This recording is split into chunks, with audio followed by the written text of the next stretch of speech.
Assalamualaikum warahmatullahi wabarakatuh. Waalaikumsalam warahmatullahi wabarakatuh. Sihat, Ustaz? Alhamdulillah, baik tuan-tuan, puan-puan. Waalaikumsalam warahmatullahi taala wabarakatuh. Jadi kita malam ni Bulughul Maram insya-Allah. Ya, bismillah walhamdulillah. Wassalatu wassalamu ala Rasulillah wa ma taufiqi illa billah.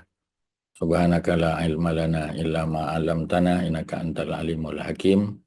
Rabbi shrah li sadri wa yassir li amri wahlul 'uqdatam min lisani yafqahu qawli wa la haula wa la quwwata illa billahil aliyyil azim.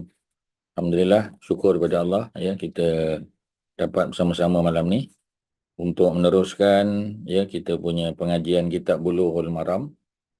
Ya, kitab hadis-hadis yang mengumpulkan persoalan fiqh lah terutamanya ya, persoalan syariat, fiqh berkaitan dengan hukum hakam ya, dan kita sampai muka surat 232 ya. Hadis yang ke-473 ya, betul ya tuan-tuan ya? Ya Ustaz, betul. Ustaz, Okay, alhamdulillah kita mula masih dalam persoalan solatul Jumaat ya. Solatul Jumaat, solat Jumaat. Daripada Ibni Umar ya, an Ibni Umar ya, an Ibni Umar. Ibni Umar ringkasan lah ya, short form untuk Abdullah Ibnu Umar. Ya, Abdullah bin Umar, beliau berusia 10 tahun ya ketika Nabi sampai di Madinah. Jadi dia hijrah bersama ayahnya pada usia 10 tahun ya. Dan beliau merupakan salah seorang daripada penghafal hadis lah ya di kalangan para sahabat Nabi, walaupun dia budak ya, tetapi macam biasalah budak-budak ni ada kelebihan kan, kerana mereka tidak perlu pergi ke ladang untuk bekerja ya, mereka tak perlu pergi ke apa yang kita panggil pasar untuk berniaga, tak perlu ya. Jadi mereka boleh full time dengan Nabi ya, mengekor Nabi ke mana Nabi pergi, dan tempat yang mereka tak boleh masuk adalah rumah isteri Nabi ya.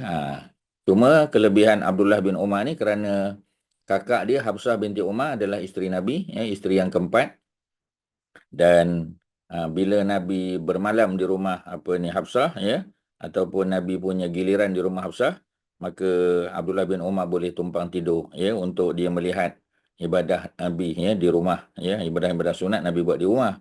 Jadi dia ada kelebihan, ada advantage lah. Sebab tu dia muncul sebagai penghafal hadis nombor berapa dia tuan-tuan? Lepas Abu Hurairah siapa?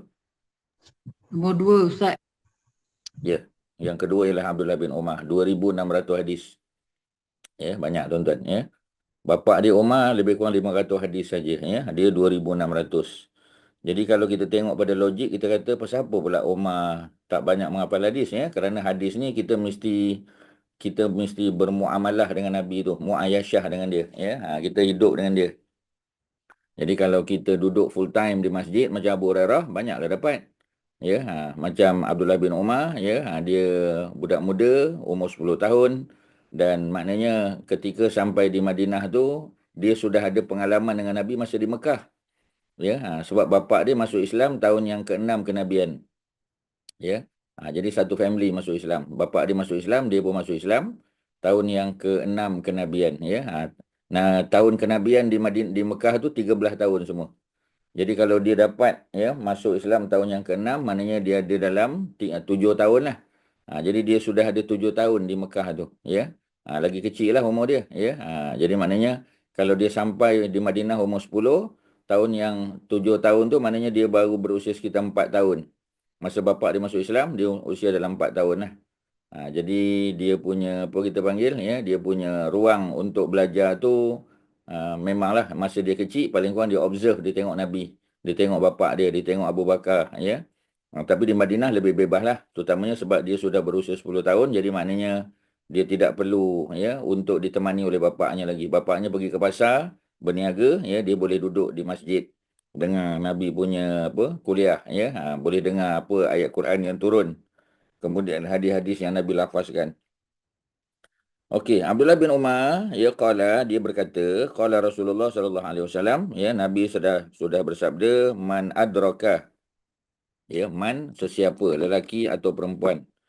Tetapi kalau persoalannya soalan Jumaat, maknanya biasanya lelaki lah ya. Cuma kalau perempuan solat ya, solat mereka diterima dan mereka tidak perlu ya mengulang solat zuhur, tak perlu. ya, bagi orang perempuan walaupun mereka tidak wajib, ya, macam orang sakit contohnya, dia sakit dia tak perlu datang Jumaat tapi dia nak datang juga, solatnya sah, ya, dan dia tak perlu, ya, apa ni, ganti dengan Zuhur tak perlu, ya, acceptable lah. Orang musafir sama juga, kita tak perlu solat Jumaat kan, ya, jadi walaupun kita tak perlu solat Jumaat, ya, tapi macam tadilah, kita jumpa masjid, kita singgah dan kita solat kita diterima. Dan dalam mazhab kita Syafi'i dan dalam mazhab Abu Hanifah boleh dijamakkan Jumaat dengan apa, ya, dengan Asar. Dalam mazhab Hambali, mazhab Imam Ahmad tak boleh, Jumaat saja, ya. Walaupun, ya, kita dalam mazhab Syafi'i menganggap Jumaat itu pengganti pada Zuhur, dalam mazhab Imam Ahmad Jumaat adalah sembahyang yang khusus, ya, yang tidak dijamakkan dengan solat Asar. Jadi maknanya kalau kita pergi Saudi tak ada kita tengok orang jamak Jumaat dengan Asar. Tapi kalau kita pergi Masjid Aqsa di Palestin, kita akan tengok orang jamak. Ya, di tempat kita pun sama juga, ya. Kalau yang bermazhab Syafi'i lah. Okey, ya. Jadi dua-dua ada hujah, ya. Dua-dua masih dalam ruang lingkup Ahlussunnah wal Jamaah, ya. Yang mana satu lebih tepat itu Allah Subhanahu Wa Taala Maha tahulah. Ya, yang penting kita ada pegangan kita, ya. Kalau mazhab Syafi'i dikiaskan. Dan kias salah satu daripada hukum Islam. Selain daripada ayat Quran, ya, daripada hadis, ada apa kita panggil kias, ya, dan juga ada ijtihad para ulama lah. Ya, jadi ini semua cara mengambil hukum. Kalau dalam Quran sebut, alhamdulillah. Kalau Quran tak ada, kita tengok dalam hadis. Kalau dalam hadis tak ada, kita tengok pada kias. Ada tak ulama buat kias? Contoh macam persoalan apa ni, dadah contoh kan, ya. Dadah tak ada cerita dalam Quran. Tapi dadah tu ada elemen yang sama macam arak. Kerana arak memabukkan, ya. Dadah bukan sekadar memabukkan, ya. Dia lebih pada tu lagi. Kesan dia lagi buruk. Jadi kalau arak yang apa memberi kesan buruk kepada orang yang meminumnya juga diharamkan, ini kan pula, ya, pada persoalan dadah. Jadi hukumnya tu kita kiaskan, ya, sama macam solat Jumaat, ya. Sebab solat Jumaat adalah ganti kepada solat Zuhur. Kalau Zuhur ada qabliyah dan ba'diyah, Jumaat pun ada qabliyah ba'diyah. Itu dalam mazhab Syafi'i. Ya, jadi kalau Jumaat apa ni Zuhur boleh kita jamak dengan Asar, maka Jumaat pun boleh jamak dengan Asar. Jadi kaedah yang dipakai ialah kaedah qiyas. Ya, qaf, ya, alif, ya, sin, qiyas, ya. Jadi kita kiaskan, ya. Jadi bila kita kiaskan tu maknanya kita guna kaedah yang dibenarkan oleh para ulama, ya. Dalam mazhab Imam Ahmad, sebab dia tak pernah tengok, sebab dia berdasar pada hadis, ya. Walaupun dia pakai kias juga, tapi kias ni antara cara yang dianggap bawah lagi, ya. Dia tengok dalam hadis, walaupun hadis dhaif, dia kata tak ada contoh, ya, Nabi buat qabliyah Jumaat dan tak pernah tengok Nabi jamak, ya, antara Jumaat dengan Asar. Jadi oleh kerana tak ada, maka tak ada lah. Jadi itu pendekatan ahlul hadis lah. Ya, kalau pendekatan ahlul hadis dan fiqh macam Imam Syafi'i, dia gabungkan dua, dia lain pendekatan dia, tuan-tuan. Ada soalan? Silakan. Boleh Maaf, faham? Ya. tak apa, jelas. Boleh jamak solat Jumaat dan Asar mengikut Syafi'i dan Hanifah kan, Imam Abu Hanifah. Abu Hanifah. Waktu dia, waktu kita nak jamak tu, maknanya sama macam Zuhur juga. Waktu sama dia macam tu Zuhur jugalah, ya. Sebab kita solat Jumaat, maka solat Jumaat tu di waktu Zuhur kan. Jadi kita jamak takdim lah, jamak takdim.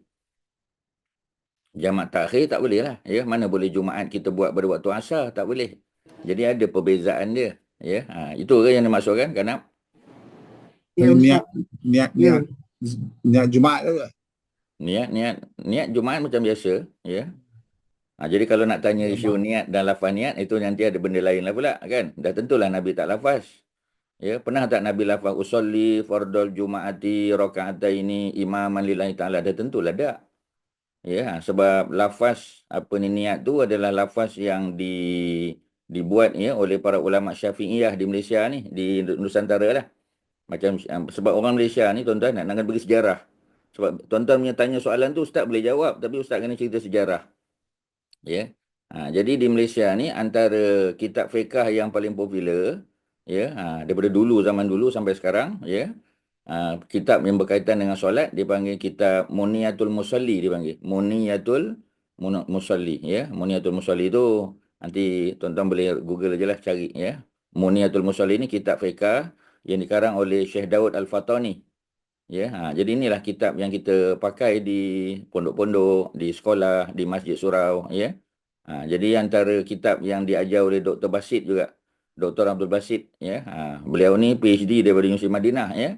Tapi beliau dididik di pondok oleh bapa dia, apa kita panggil Tuan Guru Haji Abdul Rahman, ya. Dan dia belajar di Madinah, BA, Master pun Madinah, PhD pun Madinah, bidang syariah. Ya, tapi dia memberi nafas barulah kepada kitab ni, ya, Muniatul Musalli.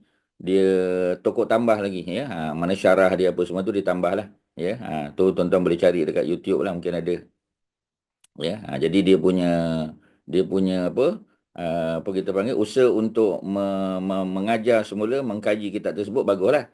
Sebab kitab ni memang popular, ya. Kalau pondok-pondok di Kelantan, di Kedah, di mana-mana lah, ya. Even di apa kita panggil di Kuala Lumpur ni pun, ya, kalau ada ustaz-ustaz pondok mengajar, dia akan mengajar kitab Muniatul Musalli. Kitab ni tak popular lah di kalangan apa ni orang apa semasa, mungkin tak popular lah, ya. Tapi kalau kita tengok pengajian pondok memang ada dan popular kitab tu. Dalam kitab tu lah ada lafaz niat tu, ya. Tetapi macam tadilah, ya, lafaz niat ni dibuat oleh para ulama Syafi'iyah, ya, bagi orang yang was-was dalam solat. Sebab orang Melayu kan selalu was-was. Takbir pun sampai 5-6 kali. Ya, jadi kalau susah sangat, macam tadi itulah dia ajarkan. Tapi dia cakap tak benda tu datang dari Nabi? Tak, ya. Sebab bila orang usalli ni di luar solat. Kan belum masuk solat. Usalli fardhu zuhri arba'a raka'atin. Kan luar solat. Kan belum angkat takbir lagi, ya, baru dia angkat Allahu Akbar. Mulai Allahu Akbar sampai salam tu baru solat. Ya, jadi kalau orang nak hujah, banyak hujah kita boleh pakai. Jadi tuan-tuan kena faham, ya. Sebab di Malaysia ni kita dah terbiasa macam tu. Jadi bila kita dah terbiasa, orang tanya kita, boleh tak lafaz niat? Ya, jawapannya boleh lah. Kerana lafaz niat itu berada di luar solat. Solat bermula daripada takbiratul ihram. Ya, panjang cerita dia. Jadi Muniatul Musalli itulah, ya, yang ada tentang lafaz niat ni. Tapi kalau kita tengok dalam kitab hadis macam Riyadhus Shalihin, kalau Bulughul Maram, ya, Syama'il Muhammadiyah, tak adalah cerita tentang lafaz niat tu, tak ada. Ya, sebab niat ni duduk dalam hati. Lintasan hati kan, bila kita angkat takbir Allah. Bila kita angkat takbir Allah tu, dalam hati kita, Zuhur 4 rakaat kerana Allah. Sudahlah. Ya, lintasan hati, tak perlu dilafazkan. Tak perlu lama-lama Allah banyak sahaja aku sembahyang Zuhur 4 rakaat kerana Allah mahmuman lillah, ya. Allahu Akbar, tak perlulah. Ya, itu dah jadi menyusahkan. Ya, sebab tu orang Arab, ya, bila kita angkat takbir, kita kata usalli, dia pun tengok pelik je dia kata. Ya, sebab usolli itu maknanya aku nak sembahyang. Arab tu kata memanglah kau nak sembahyang, takkan kau nak puasa. Ya, kalau puasa asumu. Kalau sembahyang usolli, ya. Kalau zakat uzaki, ya. Jadi dah tentulah nak sembahyang usolli. Itu dia punya, sebab dia faham makna dia, kita tak faham maksud, kita hafal saja. Jadi itulah isu dia, tuan-tuan, ya. Jadi benda ni benda yang perlu kita fahami dan kita terima, ya, dengan apa hati yang terbuka lah, ya. Jadi sikit-sikit lah, ya. Macam Nabi dah tentu Nabi tak lafaz niat. Memang Nabi tak lafaz niat. Ya. Yang Nabi lafaz niat adalah untuk umrah dan haji. Ya, untuk umrah dan haji Nabi buat, ya. Tapi tak sama macam orang Malaysia. Sebab kita Malaysia bila kita umrah, ya, kita kata apa, ya.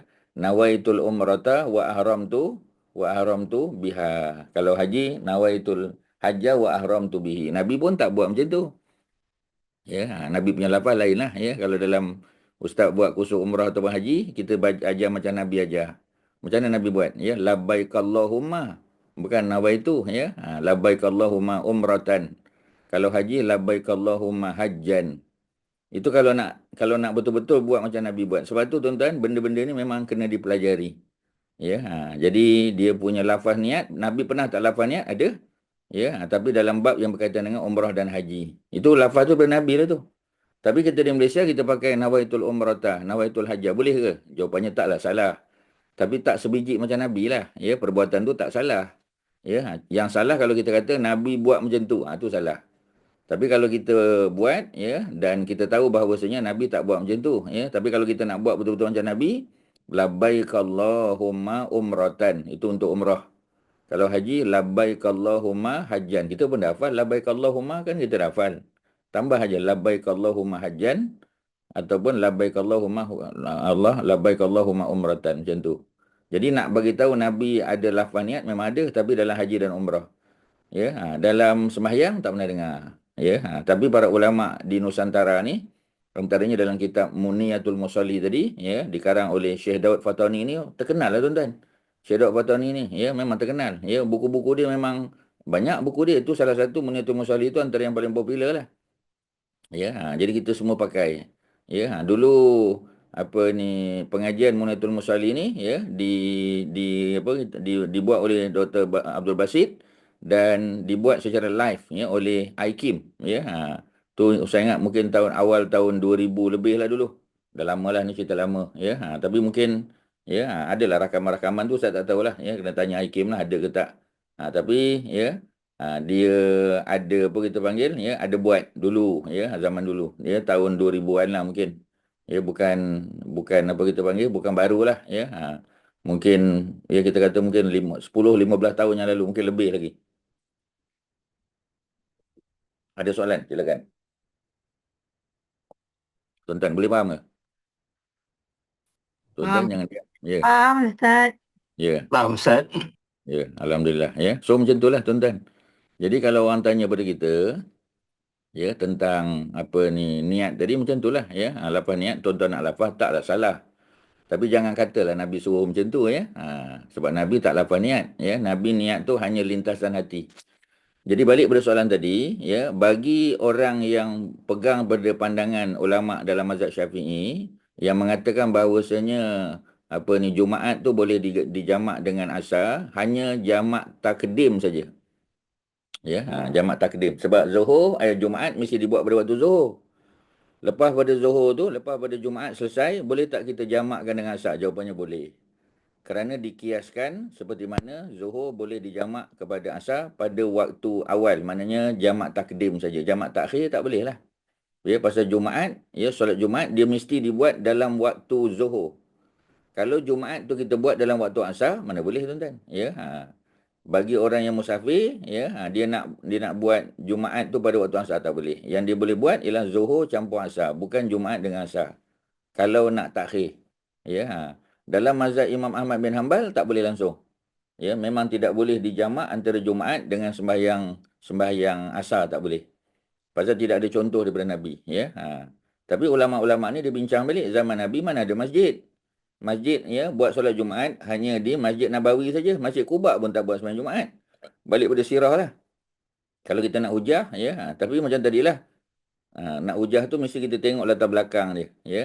Jadi kalau orang tanya kita kena bagi tahu dia bahawasanya zaman Nabi di Madinah, walaupun ada Masjid Quba, walaupun ada Masjid Jumu'ah, tetapi solat Jumaat semua datang Masjid Nabawi.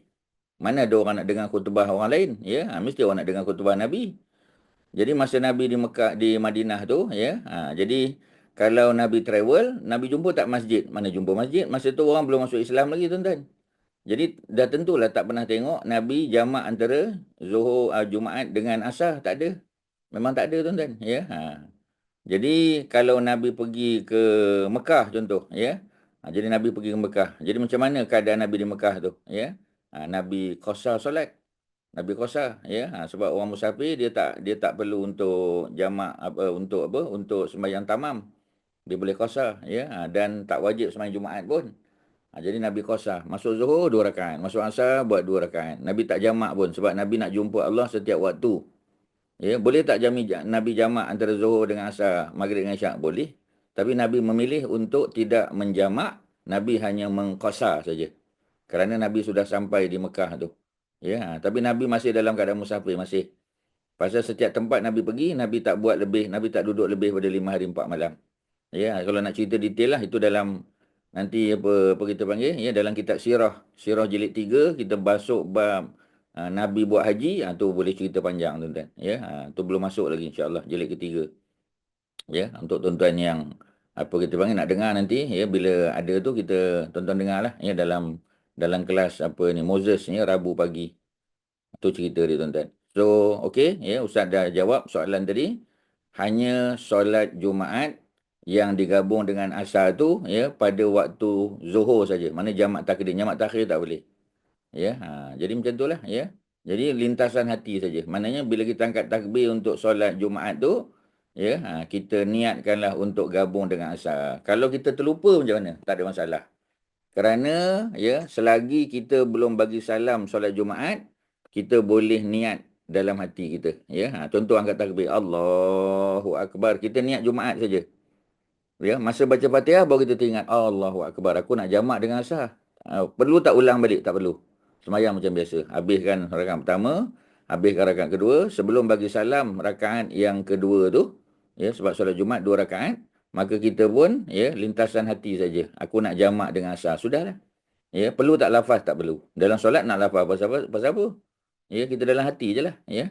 Lagi-lagi kita nak cakap Melayu kan. Aku nak jamak dengan asar sudah. Jamak dengan asar sudah. Faham? Jadi kita pun beri salam. Assalamualaikum warahmatullahi. Assalamualaikum warahmatullahi. Ya. Kemudian kita pun bangun. Ya. Kita boleh Allahu Akbar, Allahu Akbar, iqamah. Kemudian gabungkan dengan asar. Boleh? Boleh. Tak ada masalah. Ya. Itu dalam pandangan ulama Syafi'iyah. Syafi'iyah ni makna ulama-ulama dalam mazhab Syafi'i. Macam Imam An-Nawawi, Imam Rafi'i, ya. Imam Ar-Ramli ni tokoh-tokoh ulama dalam mazhab Syafi'i lah. Ya. Tapi ulama dalam mazhab Hambali, ya, Imam Ahmad bin Hanbal macam di Mekah, ya, di Madinah, ya, di negara-negara teluk macam Qatar, Emirat, ya. Jadi mereka ni pegang pada mazhab Hambali, boleh tak jamak? Jawapan mereka tak boleh. Sebab masing-masing ada metodologi, ya, cara istinbat hukum yang berbeza. Sebab itulah, ya, tapi perbezaan tu dibenarkan sebab dalam ruang lingkup yang dibenarkan. Satu pakai kias, satu lagi hanya pakai hadis. Sebab dalam dunia Islam ni memang ada 2 grup. Satu ulama-ulama fiqh, satu lagi ulama-ulama hadis. Ya. Tapi kita nak kata ulama fiqh tu tak tahu hadis, tak boleh. Ya. Sebab ulama fiqh tu adalah sehebat Imam Syafi'i. Takkan kita nak kata dia tak tahu hadis. Ya. Dia ada kitab musnad dia. Dia guru pada Imam Ahmad. Imam Ahmad tu anak murid pada Imam Syafi'i. Macam mana nak cakap? Ya. Imam Syafi'i pula anak murid pada Imam Hasan Asy-Syaibani. Anak murid kanan pada Imam Abu Hanifah. Jadi mereka ni berkait satu sama lain. Sebab tu ulama-ulama tak bergaduh. Yang bergaduh ni orang bawah. Anak-anak murid bergaduh. Ya. Jadi itu cerita dia. Jadi apa ni, ulama-ulama hebat dalam mazhab Syafi'i ni antara Imam Nawawi. Imam Nawawi mensyarahkan Sahih Bukhari dan Sahih Muslim. Sahih Bukhari tak siap. Ya, dia meninggal. Ya. Tapi Sahih Muslim siap. Dia susun balik hadis-hadis Sahih Muslim tu. Ya. Even sekarang kalau kita tengok kitab Sahih Muslim, ya, sebenarnya Sahih Muslim tu asalnya dia tak ada tajuk, tak ada apa, dia punya tabwib dia, ya, dia punya chapter by chapter tu, ya.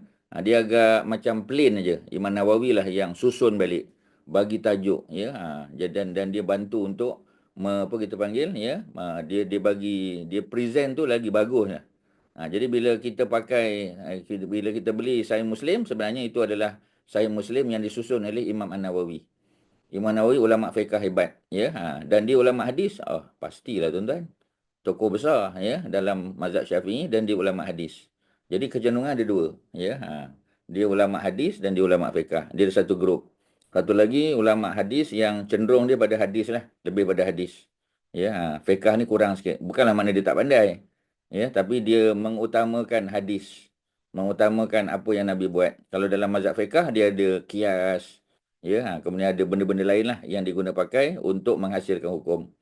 Pasal ya dalam hidup kita ni ada banyak benda yang Nabi tak sempat buat. Tetapi Nabi telah menunjukkan cara dia secara umum, ya, macam Ustaz selalu sebut. Nanti tuan-tuan tanya balik.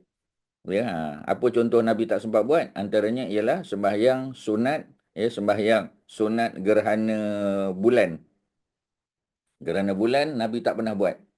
Ya, masa Nabi di Mekah 13 tahun dan Nabi di Madinah 10 tahun, dalam masa 23 tahun, ya, Nabi tak pernah buat sembahyang gerhana bulan. Sebab apa tak pernah buat? Jawapannya mudah saja, kerana tak pernah berlaku gerhana bulan. Oleh kerana gerhana bulan tak pernah berlaku, macam mana Nabi nak tunjuk? Ya, tapi Nabi pernah menunjukkan solat gerhana matahari. Ya, kita pun tahu kan, ketika anak Nabi Ibrahim, anak Nabi dengan Maria Al-Qibtiyah, ya, meninggal, ya, pada hari yang sama berlaku gerhana matahari, ya.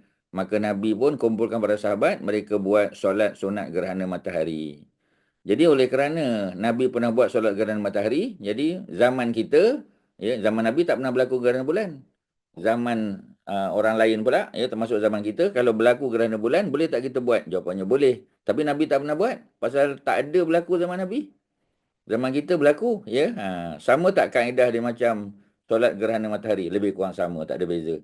Cuma gerhana matahari buat pada waktu siang, gerhana bulan berlaku pada waktu malam. Itu aja beza dia, tuan-tuan. Itu antara contoh. Nabi tak buat sembahyang sunat gerhana bulan, tak pernah. Ya, Nabi pernah tak sembahyang apa kita panggil, ya? Sembahyang fardu atas kenderaan, tak pernah juga. Kita sembahyang fardu atas kapal, ya, kita sembahyang fardu atas kapal terbang, ya. Dan kita tak boleh turun. Semacam Nabi naik unta dalam perjalanan, ya. Nabi solat sunat atas unta. Contoh Nabi qabliyah subuh atas unta. Tapi bila Nabi sampai satu tempat yang sesuai untuk ambil wuduk dan solat, ya, Nabi turun daripada unta, para sahabat sama juga, mereka berwuduk, ya, kalau wuduk dah batal, bagi yang dah ada wuduk terus sajalah, ya, mereka solat fardu subuh di bawah, maknanya di atas tanah, bukan atas kenderaan. Jadi Nabi tak pernah sembahyang fardu atas kenderaan. Tapi kita buat sembahyang fardu atas kenderaan sebab apa? Ya, sebab kita tak ada pilihan. Takkan nak suruh kapal terbang tu berhenti kat mana-mana pulau dekat Lautan Hindi tu. Ya, jadi penerbangan 7 jam, 8 jam, ya, memang non-stop. Dan kita hanya berada di atas kapal terbang, ya. Sembahyang Zuhur dan Asar memang waktunya waktu tersebut. Contoh, kita nak sembahyang sebelum kapal terbang naik, sebelum take off, Zuhur tak masuk lagi. Kalau Zuhur dah masuk, kita boleh jamak takdim, kan? Kalau kita sampai di Mekah pada waktu Asar, boleh jamak takhir, okeylah. Ya, masalahnya terbang sebelum Zuhur, sampai sana dah maghrib. Kat mana nak buat sembahyang Zuhur dan Asar? Dalam kapal terbang tak ada pilihan, ya. Tapi syaratnya macam tadilah, ambil wuduk siap-siap sebelum naik kapal terbang. Bila masuk waktu Zuhur je, kita pun jamak dan qasar Zuhur dan Asar, jamak takdim lah. Sebab nak jaga wuduk tu, takut kalau Asar nanti batal pula, kan. Jadi macam itulah kaedahnya, tuan-tuan. Jadi kalau orang tanya kita, ada tak ibadah yang Nabi tak sempat tunjuk, Nabi tak sempat buat? Ada, ya. Nabi tak sempat tu bukan sebab Nabi tak nak buat, sebab tak ada keperluan. Ya, contohnya Nabi travel pakai unta, jadi boleh turun, ya, ke tanah. Dan kita tahu tadi, ya, Nabi tidak ada peluang untuk bertemu dengan gerhana bulan, so Nabi tak buat, dan seterusnya macam itulah, ya. Termasuklah solat kita panggil puasa hari ke-9, kan, 9 Muharram, kan Nabi tak sempat puasa. Nabi hanya sempat puasa Ashura hari 10, hari 9 kan tak sempat. Tapi Nabi ada cita-cita tak nak buat? Ada. Dipanggil sunnah hammiyah. Ya, Nabi bercita-cita untuk buat, tapi Nabi diwafatkan sebelum sempat Nabi buat. Imam Syafi'i kata, ya, sunnah ini, ya, perkara yang Nabi merancang untuk lakukan, ya, tetap dianggap sunnah. Dipanggil sunnah hammiyah. Ya, mana Nabi nak buat tapi tak sempat buat. Dia termasuk sunnah amaliyah lah. Amaliyah tu makna benda yang Nabi buat, kan. Tapi Nabi tak sempat buat sebab tak sampai umur, maka tetap dikira sebagai sunnah amaliyah juga.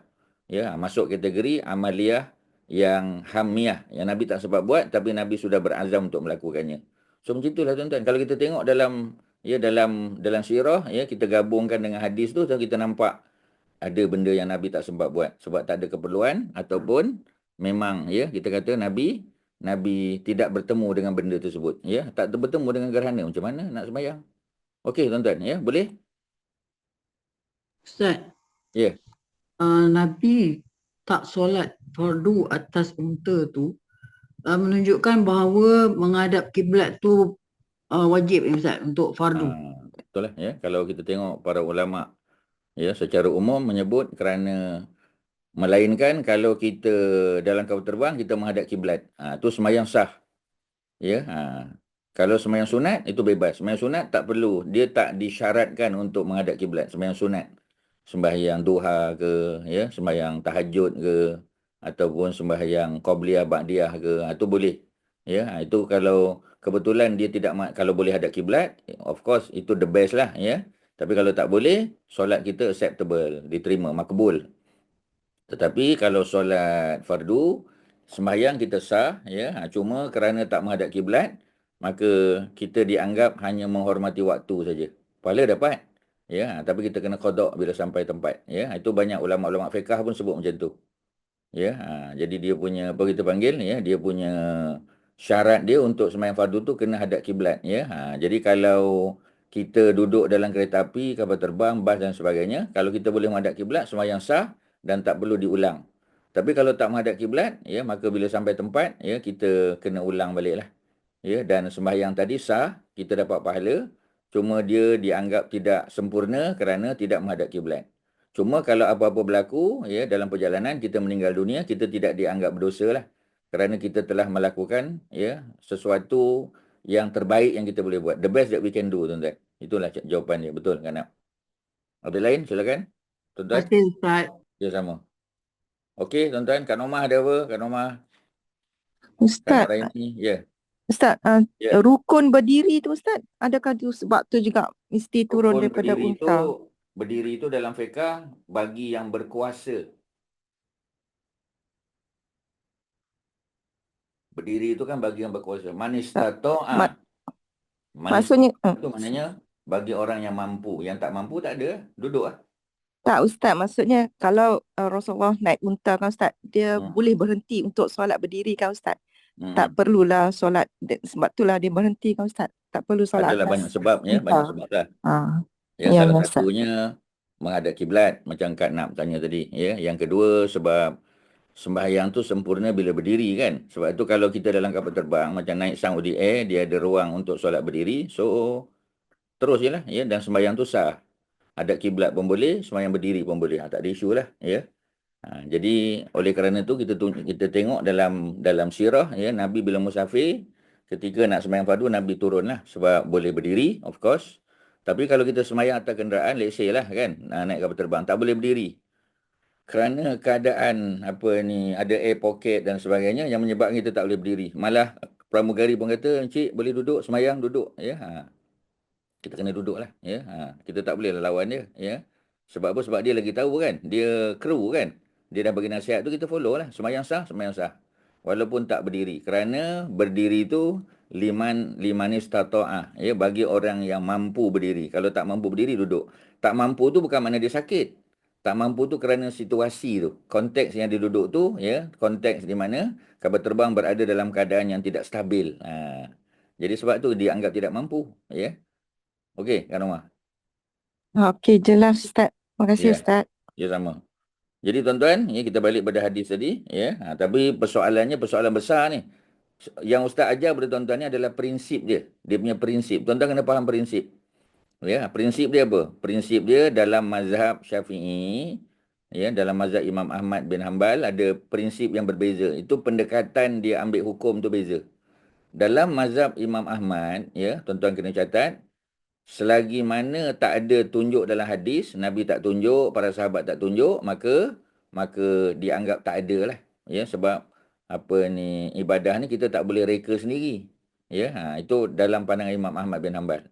Ya, sebab kias bagi dia bukan utama. Dia bukan 4 yang utama. Dalam mazhab Syafi'i lain, kias tu nombor 3. Ya, dia nombor 4, sorry. Dia ada ijma'. Ya, ada ijma' dan kias. Ijma' tu persetujuan para sahabat. Maknanya dalam Quran tak ada, dalam hadis tak ada, tapi para sahabat berkumpul zaman Abu Bakar contohnya, zaman Umar, dan mereka setuju untuk come up dengan satu keputusan. Itu dipanggil ijma', konsensus. Kalau ijma' pun tak ada, kita kias. Ya, kalau tak ada juga, baru kita tengok ada tak sahabat sebut. Kadang-kadang sahabat dia buat. Kalau dia buat, okeylah. Kalau dia tak buat, ya, kita tengok pada dia cakap. Contoh dia cakap. Ya, bila dia cakap tu kita terimalah ya apa yang dia cakap. Tapi macam tadilah ya, yang cakap tu sahabat mana? Kalau sahabat 4, Abu Bakar, Umar, Osman, Ali, tu diterima macam sunnah Nabi juga. Pasal dalam kaedah hadis ya, Nabi sebut, peganglah kamu pada sunnah aku, kebiasaan aku, dan sunnah al-khulafa ar-rasyidin, Nabi sebut. Ya, al-mahdiin yang diberi hidayah, min ba'di yang datang selepas aku. Jadi kalau ada zaman Imam Al-Hasan boleh lah, sebab Hasan pun dia jadi khulafa ar-rasyidin untuk yang kelima. Abu Bakar, Umar, Osman, Ali tu paling lama lah. Ya, Abu Bakar 2 tahun setengah. Ya, Umar 10 tahun lebih, dekat 11 tahun. Ya, Osman 12 tahun. Ya, dan Ali 5 tahun. Masuk dengan Hasan 6 bulan. Jadi kalau totalkan semua tu, ya, lebih kurang kita kata daripada tahun yang ke-11 Nabi wafat sampai tahun yang ke-40 Sayyidina Ali dibunuh, Hasan naik kejap. Mana lebih kurang 30 tahun lah. 30 tahun tu Khilafah Rasyidin.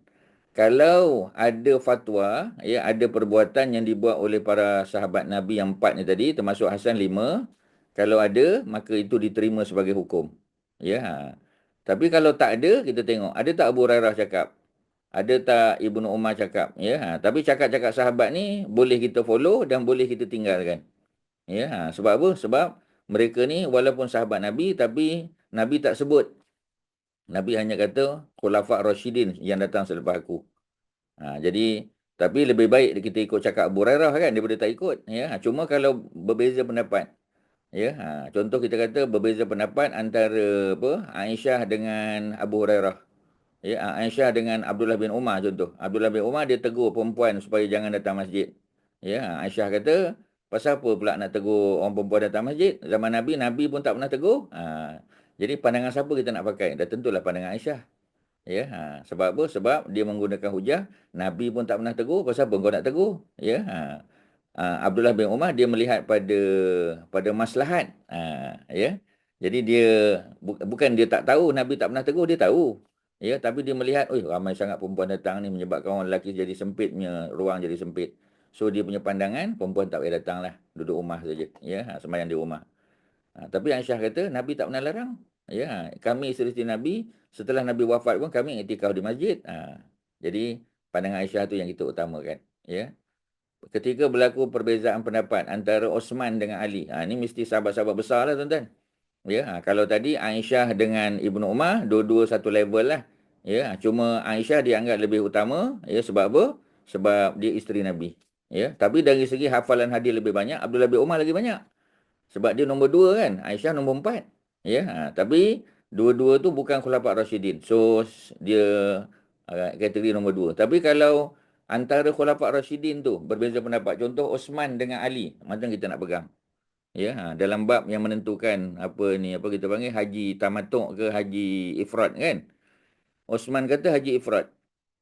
Ya, dia khalifah, dia kata haji ifrad. Ya, Ali buat haji tamattu'. Ya, Osman pun panggil Ali. Dia tanya, betul ke kau buat haji haji tamattu'? Ya, tak buat haji ifrad. Kata Ali, betul. Ya, pasal apa kau buat? Sebab Nabi pun tak larang orang buat, malah majoriti sahabat zaman Nabi buat haji qiran, sahabat-sahabat Nabi kebanyakannya buat haji tamattu'. Malah Nabi pun kata, kalau umur aku panjang tahun depan, aku nak buat haji tamattu'. Jadi macam mana kita nak halang orang buat haji tamattu'? Jadi di situ Ali yang lebih tepat berbanding dengan Osman. Ya, sebab dua-dua khalifah. Jadi kita kena pilih salah satu lah. Ya, kita tak boleh pilih dua-dua kan. Ya, walaupun tak salah nak buat haji ifrad silakan. Tapi haji tamattu' afdal. Ya, itu pada apa kita panggil, pada pandangan Sayyidina Ali. Ya, kerana dia kata Nabi pun merancang nak buat tamattu'. Ya, cuma Nabi buat mula-mula haji qiran. Sebab Nabi pemimpin, Nabi tak ada masa banyak. Kalau Nabi nak buat umrah dulu, lepas tu buat umrah kemudian ke, itu akan menyusahkan. Jadi oleh kerana itu, yang buat umrah dulu, ya, orang buat tamattu', Ali buat. Kalau yang buat selepas tu, ya, jadi itu kita panggil haji ifrad, ya, itu macam Aisyah buat. Jadi contoh-contoh tu ada, ya, tapi contoh Nabi sudah tentulah, ya, Nabi buat tu atas keadaan Nabi, situasi Nabi. Ya, sebab Nabi pemimpin, orang nak tanya soalan macam-macam, sibuk Nabi. Ya, sahabat 144,000 datang, macam-macam kerenah. Jadi Nabi benarkan sahabat buat ifrad ke, buat tamattu' ke boleh. Tapi personally Nabi buat haji qiran. Dan Nabi tidak ada peluang buat haji kedua sebab Nabi dah wafat. Cuma Nabi bagi tahu, kalau panjang umur tahun depan aku nak buat tamattu'. Ini menunjukkan tamattu' tu antara perkara yang Nabi suka. Ya, Nabi suka, Nabi pilih. Cuma Nabi tak sempat buat. Dia jadi sunnah hamiyah sekali lagi. Macam juga puasa sunat 9, ya, hari 9 Muharram tuan-tuan, samalah. Ya, jadi benda-benda ni dia apa tuan-tuan kena faham dia punya the whole picture tu baru kita dapat, ya. Sebab kalau tidak nanti kita akan berbalah lah satu sama lain, ya. Kita berbalah tu sebab kita tak tahu prinsip dia. Ya, kaedah dia. Kalau kita tahu prinsip dan kaedah, kita tak akan bergaduh. Pasal kita saling menghormati kaedah Imam Ahmad dan kaedah Imam Syafi'i yang sudah tentulah berbeza. Walaupun Imam Ahmad tu anak murid Imam Syafi'i. Ini menunjukkan keluasan, ya, dalam bab fiqah contoh. Ya, dalam bab akidah tak ada keluasan tuan-tuan. Ya, Allah tu satu sampai bila-bila pun Allah tu esa. Nabi Muhammad Nabi akhir zaman, tak ada Nabi selepas Nabi. Itu tak boleh ubah. Tapi fiqah tak ada isu tuan-tuan, boleh, ya. Berbeza apa kita panggil rakaat pun tak boleh, ya, kecuali kita musafir. Bolehlah 4 jadi 2, ya. Tapi kalau tak musafir tak boleh. Orang sakit pun tak boleh qasar sebab dia tak ada musafir. Dia hanya boleh jamak saja. Orang sakit kan, ataupun doktor pakar yang buat pembedahan jantung contoh, ya, dia boleh jamak takdim atau jamak takhir. tetapi mesti tamam, tidak boleh diqasar, ya. Kerana qasar memerlukan musafir. Kalau tidak musafir hanya boleh untuk jamak sahaja, ya. Kerana masa yang terbatas, ya. Sebab dia tak ada masa, sebab sekali nak buat bedah orang tu kita kata 5 jam, 6 jam, ya. Jadi tak sempat. Maka kalau boleh jamak takdim, ditakdim dan dijamakkan dengan asar. Macam itulah tuan-tuan cerita dia. Okey. Ada soalan tuan-tuan? Itu kaedah. Tuan-tuan kena faham kaedah dia. Ya, kita tak boleh kata ada ustaz ni cakap, ada ustaz tu ni cakap. Kita kena tanya kaedah apa dia pakai. Ya, pendekatan apa dia pakai. Ya, dah tentulah berbeza. Datang apa ni ulama daripada Saudi contoh, imam besar masjid apa ni Haram Mekah cakap macam ni, kita kata oh, ya, kita jangan lupa, ya, dia bercakap tu dalam konteks, ya, mungkin dia Hambali, ya, sebab biasanya Hambali lah. Cuma macam tadilah, ya, walaupun dia Hambali tapi bila dia datang Malaysia dia mesti dah buat homework. Dia dah tahu dah kat Malaysia ni ulama kebanyakan mereka ni Syafi'i. Ya, sebab tu bila apa kita panggil Dr. Abdullah apa kita panggil, ya, Abdul Rahman Sudais, imam besar Masjid Haram. Ya, bila dia datang Malaysia waktu subuh dia jadi imam, dia baca kunut. Ya, dia kunut tuan-tuan, ya, sedangkan di Mekah dia tak pernah kunut. Ya, pasal dia Hambali. Tapi bila datang Malaysia, kerana dia mengimamkan jamaah yang majoriti, ya, adalah orang Syafi'i, maka dia buat kunut. Macam itulah tuan-tuan. Ya, jadi kita nak kata dia tukar fatwa, dia tak tukar fatwa. Ya. Kerana apa dia buat begitu? Kerana Imam Syafi'i buat macam tu. Ya, contoh teladan kan. Imam Syafi'i ketika berada di Baghdad, tuan-tuan, ya, dia dijemput ke satu tempat, ya, kampung di mana di situ ada kubur Imam Abu Hanifah. Dia jadi imam di masjid tersebut. Dia datang, dia dijemput untuk apa kita panggil, ya, bertukar-tukar pandangan, untuk bermesyuarat ataupun bertukar pandangan lah, ada dialog lah. Jadi dia tidur di situ malam tu. Besok subuh, ya, ketika nak solat, ya, anak-anak murid Imam Abu Hanifah ni minta dia jadi imam. Dia pun jadi imam, ya. Ketika dia menjadi imam, dia tidak kunut subuh. Tak kunut subuh, ya. Sebab dalam mazhab Abu Hanifah, ya, dia tak kunut subuh. Ya, sekali-sekali boleh tuan-tuan, ya, kalau berlaku sesuatu musibah, ya, kunut nazilah dipanggil. Hambali pun sama. Jadi Imam Syafi'i tidak melakukan kunut subuh, sedangkan anak murid Imam Abu Hanifah tahu, ya, Imam Syafi'i, ya, menganggap kunut subuh tu sebagai sunnah muakkadah, ya, sebagai sunat abaat, sunat berat. Jadi mereka pun tidak apa kita panggil, tidak menyangkalah, ya, Imam Syafi'i akan skip kunut subuh. Lepas habis solat mereka pun tanya, adakah Imam Syafi'i telah mengubah fatwa? Imam Syafi'i kata aku tak ubah fatwa. Tapi pasal apa tak buat? Kerana aku menghormati, ya, yang pertama majoriti para apa kita panggil, para makmum di situ adalah Hanafi dan dekat dengan kubur Imam Abu Hanifah pun. Hormat kepada Imam Abu Hanifah. Walaupun Imam Syafi'i tak pernah jumpa Imam Abu Hanifah. Sebab tahun Imam Syafi'i lahir adalah tahun Imam Abu Hanifah meninggal. Tak pernah jumpa tuan-tuan. Sekali habuk pun tak pernah, ya. Dia baru lahir dia tu Imam Abu Hanifah dah meninggal tahun yang sama. Jadi dia hanya sempat berguru dengan anak murid Imam Abu Hanifah saja. Ya, Muhammad bin Hasan Asy-Syaibani yang merupakan murid kedua paling kanan, ya, kedua atau ketiga lah, yang Imam Syafi'i jumpa masa dia belajar dengan Imam Malik dulu. Jadi dia dah ada kawan, dia dah kenal dah.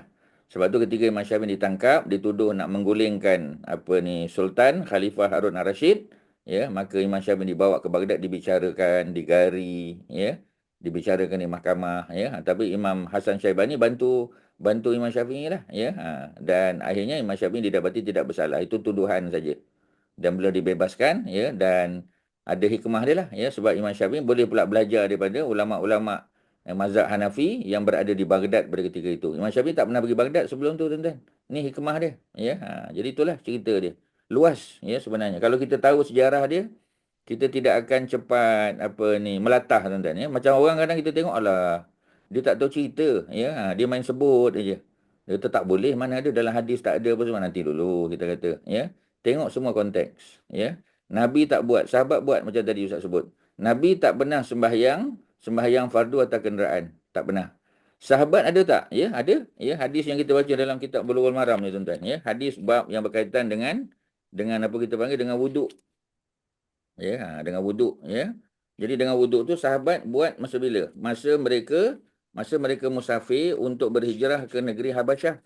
Ya, ke tempat Najasyi sana. Ya, ada tak hadis dia? Ada, tuan-tuan, ya. Jadi hadisnya ialah hadis yang pertama dalam Bulughul Maram ni, bab taharah. Ya, kalau tuan-tuan tak percaya, tuan-tuan boleh tengok. ya, pada apa ya, pada muka surat yang ke-11. Ada tuan-tuan, daripada Abi Hurairah ya radhiyallahu anhu qala Rasul sallallahu alaihi wasallam. Hadis yang pertama, ya, bab taharah. Ya, jadi cerita tentang apa? Tentang air laut. Ya. Jadi huwa tahur ma'uhu al-hillu maitatuhu. Ini cerita para sahabat semasa mereka berada dalam kapal menyeberang Laut Merah daripada Mekah, ya, menuju ke Eritrea, ke tempat Najasyi. Jadi mereka naik kapal, tak tahu berapa hari mereka naik kapal, ya. Mungkin 2 hari 2 malam ke 3 hari ke, tak pasti, tak sebut dululah. Kalau sekarang biasa 2 hari 1 malam lah, ya. Kalau daripada Mesir biasanya budak-budak Azhar nak pergi buat haji atau umrah naik kapal, nak jimat lah. Kalau naik kapal terbang mahal tuan-tuan. Jadi naik kapal, ya, daripada terusan Suez tu.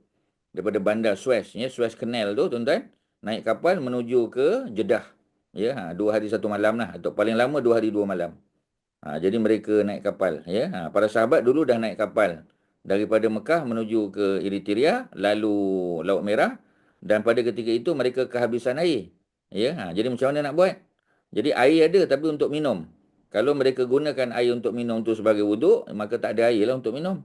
Maka mereka telah berijtihad sebab mereka nak jumpa Nabi di Mekah. Ya, mereka dah berlayar nak pergi ke Eritrea. Maka bila mereka balik ke Mekah, mereka tanya Nabi. Nabi kata, ya, air laut itu tahur, bersih. Ya, airnya bersih. Ya, dan ya, kita panggil halal bangkainya. Bangkai itu ikan lah maksudnya di sini. Ya, hadis dikeluarkan oleh 4 imam hadis, ya, dan juga Ibnu Abi Syaibah. Lafaznya baginya disahihkan oleh Ibnu Khuzaimah dan Imam Tirmizi. Jadi, ya, warahul Malik, Imam Malik ada, Syafi'i pun riwayat, Imam Ahmad beriwayat. Nak bagi tahu, ya, inilah peristiwa di mana para sahabat sembahyang atas, dia ada hadis lain lagi yang cerita mereka solat di atas kapal atau perahu, dan ketika perahu tu berada dalam keadaan yang agak tak stabil, ya, mereka cuba sembahyang berdiri juga. Ya, jadi mereka tanya Nabi setelah mereka jumpa Nabi. Nabi kata kalau tak boleh berdiri boleh duduk. Itu yang kata, ya, orang yang boleh berdiri berdiri, kalau tak boleh berdiri duduk, kalau tak boleh duduk baring. Ya, antaranya ialah ketika mereka bermusafir menuju ke negeri Eritrea tadi. Nabi tak pernah buat, tapi sahabat buat dan Nabi endorse. Okeylah tuan-tuan, tak ada masalah. Tapi kita nak kena tahu the whole picture lah, story itu, ya. Kalau kita tak tahu, kita nanti akan kata, tak pernah tengok pula Nabi buat. Memang Nabi tak pernah buat, sahabat buat, Nabi endorse. Ya, itu maknanya sunnah takririah. Ya, sahabat buat, Nabi endorse. Ya, macam qabliyah subuh lah, ya. Sahabat tu tertinggal dan dia qada selepas daripada solat fardu subuh, dan Nabi endorse, Nabi diam. Ya, kerana Nabi dah tahu, ya, yang dia qada tadi adalah qabliyah subuh. Ya, kerana subuh tidak ada ba'diyah. Ya, tu termasuklah, ya, sunnah takririah juga. Okey, ya, Kak Suharti nak tanya. Ustaz, okay. Macam so kita ni mazhab ni Ustaz, Ya. kita mesti ke like follow a particular mazhab, because okay, kita semua macam kita kat Malaysia mazhab Syafi'i kan Ustaz. Ya. And then now we hear some like macam doa kunut lah, macam doa kunut ni lah kan. Doa kunut ni some people say Rasulullah cuma buat on a very few times lah. It's not his, sebenarnya kalau ikut hadis lah kan, macam Ustaz cakap tadi, kalau dia ahli hadis dia akan cakap Nabi pun buat, not even kalau nak jadikan sunnah tu must be an amalan, right kan Ustaz?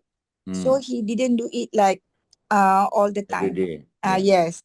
Jadi okay, now okay, this is I think the confusion now Ustaz kan. So kita sebab kalau kita kaedah dia, ya. Fully nak ikut mazhab, maknanya kita apa-apa Imam Syafi'i cakap kita follow je, macam tu. Then you hear some logic when ahli hadis talk about it like this kan Ustaz. So now Ustaz cakap kaedah.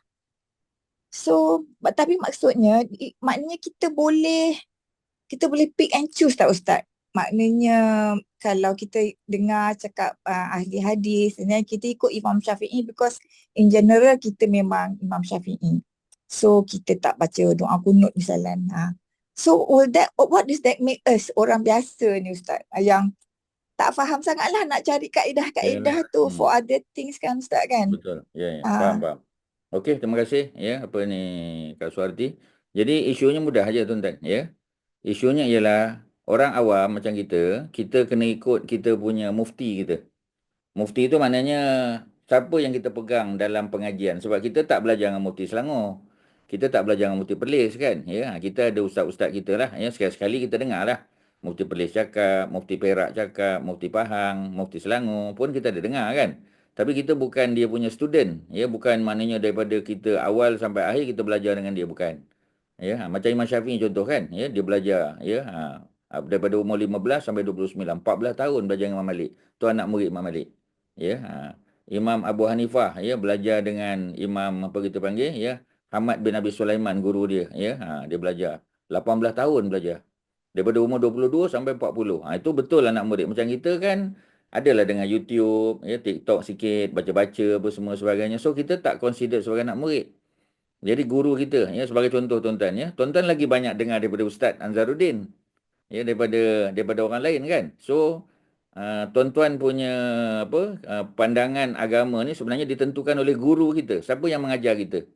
Siapa guru yang banyak kita rujuk, yang banyak kita dengar ya syarahan dia, tafsir Quran dia ke, hadis ke, sirah dan sebagainya. Sebab orang awam ni dia punya agamanya ialah agama yang dia belajar pada guru dia. Guru boleh 2-3 lah of course lah ya. Tapi balik pada cerita tadi macam tadilah ya, sebenarnya tak perlu berbeza pendapat sebab macam tadilah ya, kaedah tadi. Dalam mazhab Syafi'i ya, dia buat kias. Sebab Imam Syafi'i kata ya, Imam Syafi'i tahu tak Nabi buat kunut nazilah saja? Tahu. Dah tentu tahu. Imam Syafi'i ni tuan-tuan, dia bukan ulama fiqah semata-mata, dia ulama hadis juga. Dia ada kitab Musnad Syafi'i nama dia tuan-tuan. Dia guru pada Imam Ahmad bin Hanbal. Sebahagian hadis-hadis Imam Ahmad tu didapat daripada Imam Syafi'i tuan-tuan. Ya, jadi maksudnya nak bagi tahu apa ni, sebab Imam Ahmad dia tak jumpa dengan Imam Malik. Imam Syafi'i belajar daripada Imam Malik. Ya, jadi nak bagi tahu tu dia macam mana nak sebut? Ya, dia dapat tu melalui guru dia Imam Syafi'i. Imam Syafi'i kalau kunut subuh tuan-tuan, ya. Imam Ahmad bin Hanbal sebut kunut subuh ni oleh kerana Nabi tidak buat secara konsisten, melainkan kalau berlaku musibah, ya, ada sahabat Nabi kena bunuh ke, berlaku musibah apa malapetaka dan sebagainya, okey baru buat kunut subuh, ya.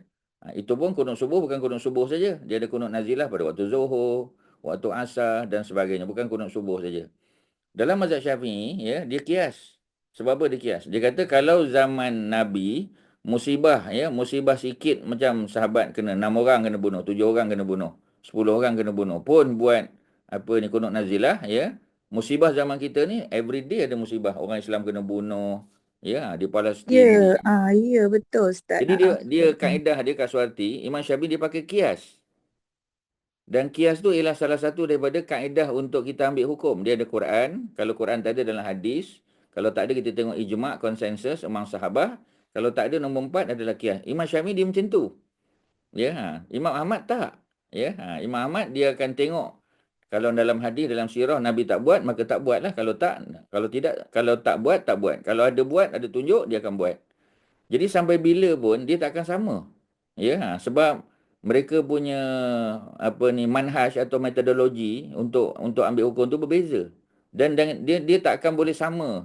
Ada yang sama tapi banyak yang berbeza sebagai contoh. Ya macam tadi. Memang tak akan selesai. Sebab itu, ya Ustaz sebut tadi, Dr. Abdul Rahman Sudais, Syekh Abdul Rahman Sudais, bila dia datang Malaysia, bila orang minta dia jadi imam, pasal apa dia tak buat macam kat Mekah? Ya, sebab dia meraihkan. Dia ada benda lain lagi dalam amalan ni, kita meraihkan sebab dia somebody. Ya, orang tahu tak dia tak baca kunut di Mekah? Kita pun tahu, kita pun pergi umrah, pergi haji semayang belakang dia memang tak buat kunut subuh. Tapi pasal apa di Malaysia dia buat? Pasal dia meraihkan. Pasal Imam Syafi'i pun macam tu. Ya, ulama-ulama besar kan, walaupun dia bukan Syafi'i, ya dia Hambali, ya tetapi dia tengok ulama-ulama hadis ni macam tu. Termasuk Imam Syafi'i. Macam itulah, dia tak akan selesai. Jadi kita orang awam, okey isunya ialah orang awam nak ikut siapa? Ustaz itu soalan dia. Orang awam dia ikut guru dia. Ya, kecuali dia belajar, dia tengok dan sebagainya. So, macam tadilah tuan-tuan, ya. Sebab kita tak boleh bahasa Arab. Ya, kita ada belajar sikit-sikit tapi tak cukup. So, kita tak boleh nak baca hadis kita istinbat hukum, tak boleh. Kita kena ada guru yang guide kita tuan-tuan. Ya, sebab tu apa yang Ustaz buat pada tuan-tuan ialah guided reading. Ustaz baca, Ustaz terangkan, Ustaz bagi tahu manhaj metodologi dia, kaedah dia supaya tuan-tuan faham sesuatu keadaan. Sebenarnya itulah mazhab tuan-tuan. Ya, cuma dalam konteks tadi kita kata sebahagian kita ambil pendekatan Imam Syafi'i, sebahagian kita ambil pendekatan Imam Ahmad bin Hanbal. Dia ada campur-campur sikit lah. Ya, tetapi masih berdasar kepada kaedah yang digariskan oleh mereka. Macam tu lah tuan-tuan. Ya, jadi kita pula kaedah dia bila kita sembahyang di satu tempat, macam contoh Mekah, Madinah kan. Bila kita sembahyang pagi tu, imam dia Imam Hambali yang tak baca kunut, kita tak baca kunut lah. Kita ikut imam tu. Ya, walaupun kita tak setuju dengan dia, tapi sebab sebagai makmum kena follow imam. Tapi kalau kita sembahyang di tempat yang ada kunut, kita buat kunut tak? Kita buat kunut, ya. Sama macam apa ni, solat sunat witir contoh.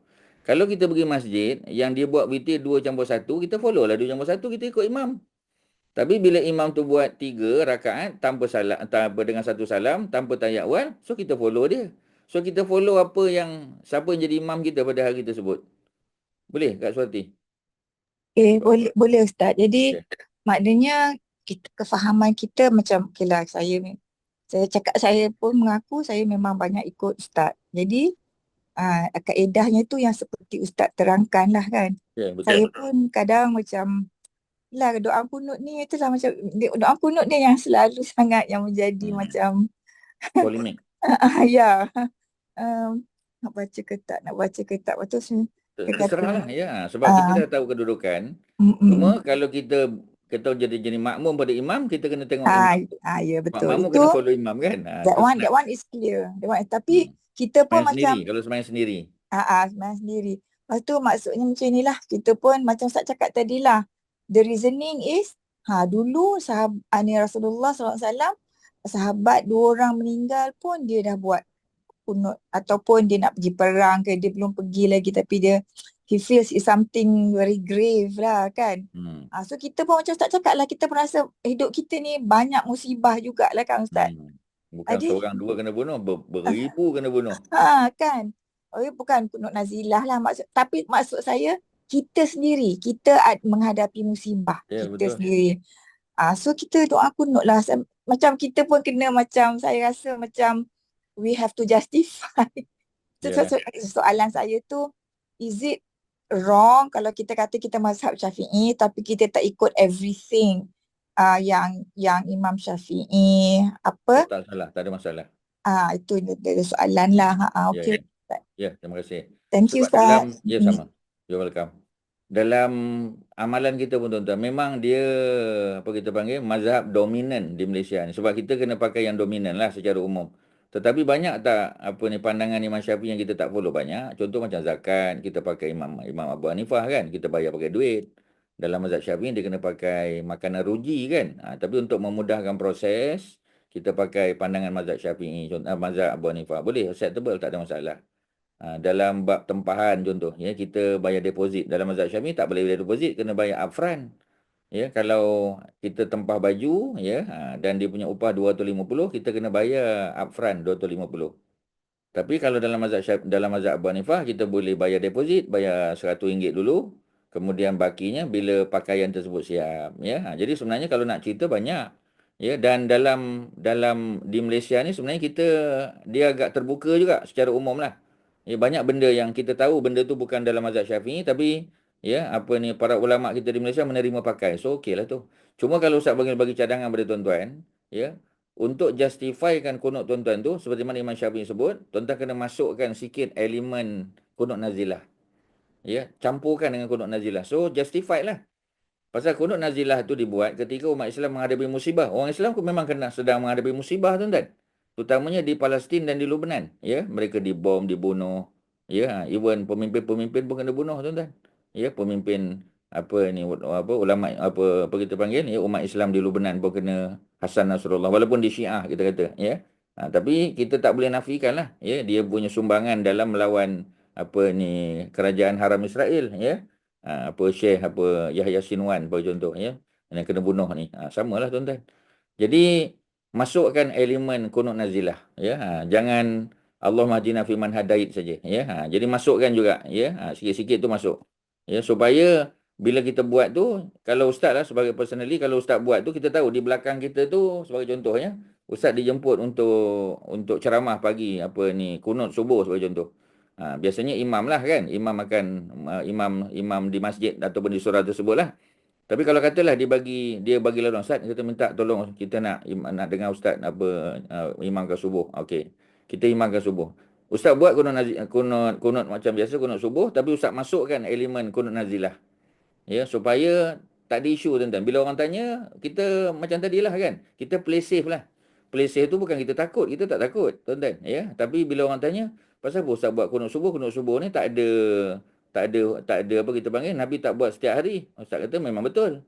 Tapi cuba dengar kunut subuh Ustaz tadi. Ada apa tak? Ada elemen kunut nazilah? Ada. So dia kunut nazilah. Cuma bukan kunut nazilah tu dibuat pada waktu subuh saja. Ada waktu zuhur, asar dan sebagainya. So kalau wilayah biasa dia akan lebih lah. Kalau Selangor mungkin sekarang tak banyak lah ya. Tapi kalau wilayah dia ada buat juga pada waktu-waktu yang lain. So selesai tuan-tuan ya. Kita keluar daripada khilaf sebab kaedah dia al-khuruj minal khilaf mustahabun. Saya ulang, al-khuruj keluar minal khilaf daripada dispute ya adalah mustahabun. Mustahabun tu maknanya apa kita panggil ya, disukai lah ya. Maknanya benda tu recommendable lah, recommendable. Ya, keluar daripada khilaf ya. Jadi bila kita keluar daripada khilaf, maknanya kita ambil benda yang undisputable tuan-tuan. Kita jangan ambil yang disputable. Bila disputable ada orang setuju, ada orang tak setuju. Tapi kalau kita ambil pandangan yang tak disputable, ya, pandangan yang semua orang setuju, orang in agreement ya with that opinion tuan-tuan, maka tak ada isu lah ya, sebab tak ada orang yang menolak ya kunut nazilah tu sebagai sesuatu yang Nabi tak buat. Memang Nabi buat. Ya, memang Nabi buat tuan-tuan. Nabi pernah buat sebulan penuh. Ketika ya sahabat Nabi 70 kena bunuh ya, ada dua kes, satu 10 kena bunuh, satu lagi 70. Mana total up 80 kena bunuh tuan-tuan. Dan Nabi baca kunut nazilah selama sebulan penuh. Tiap-tiap hari Nabi baca ya. Ini menunjukkan bahawasanya apabila berlaku musibah, banjir besar, tsunami, kebakaran ya dan sebagainya, memang boleh baca kunut nazilah. Tapi masukkan elemen kunut nazilah tadi. Ya, jadi kita minta ya Allahumma ya munzilal kitab, ya Allah engkau yang menurunkan kitab. Ya, yang kau yang memperjalankan awan sebagai contoh. Ya, jadi bantu kami ya, kalahkan musuh. Ya, tolong kami menghadapi musibah, angkat musibah yang sedang melanda kami macam Covid apa semua kan dulu. Jadi bila ada elemen kunut nazilah, tak ada isu. Semua orang setuju tuan-tuan. Hanafi ke, Hambali ke, Syafi'i ke, semua tak ada isu tuan-tuan. Jadi kita ambil pendekatan yang bersifat non-disputable. Jadi bila tak ada dispute, okeylah, clear lah. Tak ada siapa pun akan marah. Ya, tak ada siapa pun akan kata apalah, tak ada tuan-tuan. Ya, jadi itu pendekatan yang lebih selamat. Kalau Ustaz ambil pendekatan yang macam tu, ya. Jadi kita ambil pendapat yang memang semua orang setuju. Ya, contoh lepas solat kan, semua orang setuju baca ayat kursi, semua setuju. Tak ada orang tak setuju tuan-tuan, ya. Sibuk macam mana pun, kita ambil pandangan yang semua orang setuju, ya. Apa dia? Sesiapa yang membaca ayatul kursi setiap kali lepas solat fardu, ya, maka tidak ada yang memisahkan dia. La yamna'uhu ya min dukhulil jannah ya ilal maut. Tidak ada yang menghalang dia untuk masuk syurga melainkan dia belum mati je. Semua orang setuju.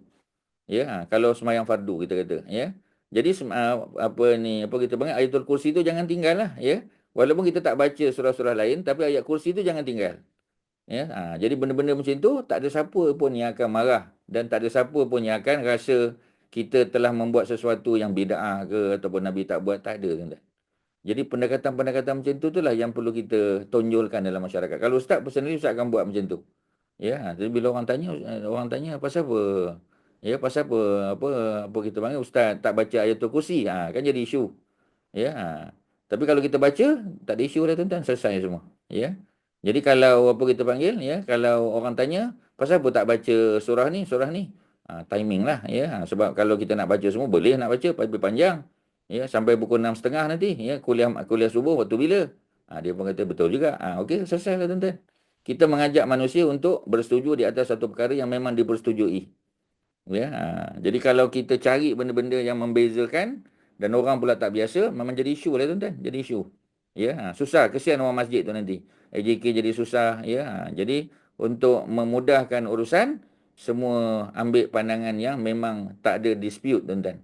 Bila undisputable, senang cerita. Tapi orang tu nak kena belajar lah. Ya, ustaz yang nak bagi pendekatan tu kena belajar lah. Ya, dia kena tengok konflik atau polemik yang pernah berlaku dan dia kena elak benda tu. Sebab kita takkan nak jatuh dalam lubang yang sama dua kali. Ya, takkan kita nak disengat dua kali berlubang yang sama sebab mukmin tidak akan disengat daripada lubang yang sama 2 kali, tuan-tuan. Iaitu pendekatan dia. Okey, kita tengok hadis 473, tuan-tuan ya. Panjang mukadimah tu. Tapi paling kurang tuan-tuan tahu pendekatan. Cari perkara yang tidak kita panggil tidak khilaf, tuan-tuan. Ya, cari perkara yang semua orang setuju macam tadi. Baca ayat kursi lepas solat, semua setuju. Ambil yang tu. Ya, baca qul Allah 3 kali, qul Allah, qul a'udzu birabbil falaq 3 kali, qul a'udzu birabbil nas 3 kali lepas subuh dan lepas maghrib, semua orang setuju. Tasbih, tahmid, takbir 33, semua orang setuju. Buat yang orang setuju. Ya, cuma macam tadilah ya. Bila kita mula buat sesuatu yang orang tak biasa buat, ya, orang sebab ramai orang ni tak mengaji. Bila dia dengar je, dia dah selalu tak datang, tiba-tiba datang tengok lain macam ustaz ni, kan jadi isu dah. Ya, kita tujuan nak dakwah, nak tarik orang. Ya, bila orang tu dah kita tarik, dah tahu, kita baru perkenalkan 1-2 benda yang tak biasa sebut. Yang jarang orang biasa baca kan. Ya, contoh macam baca Sayyidul Istighfar, Allahumma anta rabbi la ilaha illa anta khalaqtani wa ana abduka wa ana ala ahdika wa wa'dika mastata'tu a'udzubika min syarri ma sana'tu abu'u laka bi ni'matika alayya wa abu'u laka bi dzambi faghfirli fa innahu la yaghfiru dzunuba illa anta. Ya, jarang orang baca, tuan-tuan. Ada orang baca sekali, ya. Nabi baca 3 kali. So kita biasakan lepas maghrib 3 kali, ya, lepas isyak 3 kali. Tapi mula-mula datang ustaz tak akan ceritalah benda tu, orang tak faham lagi. Kita cerita sikit-sikit. Dia akan ambil masa lah, tuan-tuan, ya. Macam ustaz ada apa kita panggil, ada luxury of time. Pasal ustaz mengajar setiap minggu ataupun 2 minggu sekali. So kita ada time, ya. Dan kita tak boleh ubah orang overnight, tak boleh, tuan-tuan. Ya, it will take some time. Ya. Jadi bila kita perkenalkan tu dalam keadaan orang dah biasa, tak ada isu, tuan-tuan. Sikit-sikit, jangan bagi 1 kali penuh semua, tuan-tuan. Ya, bagi sikit dulu, bagi sikit, ya. Lama-lama orang dah seronok, dia tahu dah. Pasal apa ustaz tak baca tadi Sayyidul Istighfar? Ustaz kata sebab kelang kabut. Jadi tuan-tuan, walaupun ustaz tak sempat baca, tuan-tuan kena bacalah, ya. Baca sendiri. Kalau lepas maghrib tak sempat, lepas isyak. Kalau lepas isyak tak sempat, sebelum tidur malam baca, ya. Kalau tak juga, ya, masa bangun tahajud paling kurang sebelum subuh. Sebab malam bermula daripada maghrib sampailah subuh, ya. Selagi kita baca pada waktu tersebut, okey, clear, tuan-tuan. Ya, itu yang terbaik. Cuma kalau macam amalan yang Nabi buat sebelum tidur, kita kena buat sebelum tidur lah. Ya, macam baca suratul muluk. Suratul muluk kita tak baca tengah-tengah malam tahajud. Kita mesti baca sebelum kita tidur. Ya, yang tu tak ada pilihan. So kita kena buat sebelum tidur. Okey, ya. Balik pada hadis tadi. Abdullah bin Umar qala Rasul sallallahu alaihi wasallam, man adraka. Ustaz terjemah satu-satu, tuan-tuan, ya. Man sesiapa, lelaki atau perempuan. Adraka yang sempat. Dia sempat, tuan-tuan, ya. Adraka sempat rakaatan, buat 1 rakaat min solatil jumu'ah. Jadi dia datang solat Jumaat, lelaki lah, ya, atau perempuan, dia datang solat Jumaat dan dia datang lewat. Dan dia sempat rakaat yang pertama dia tak sempat masuk rakaat kedua. Maknanya ketika dia angkat takbir Allahu Akbar, imam dah rakaat kedua, baca Fatihah, okey, dia sempat. Ya, ataupun dia datang masa imam baca surah, sempat.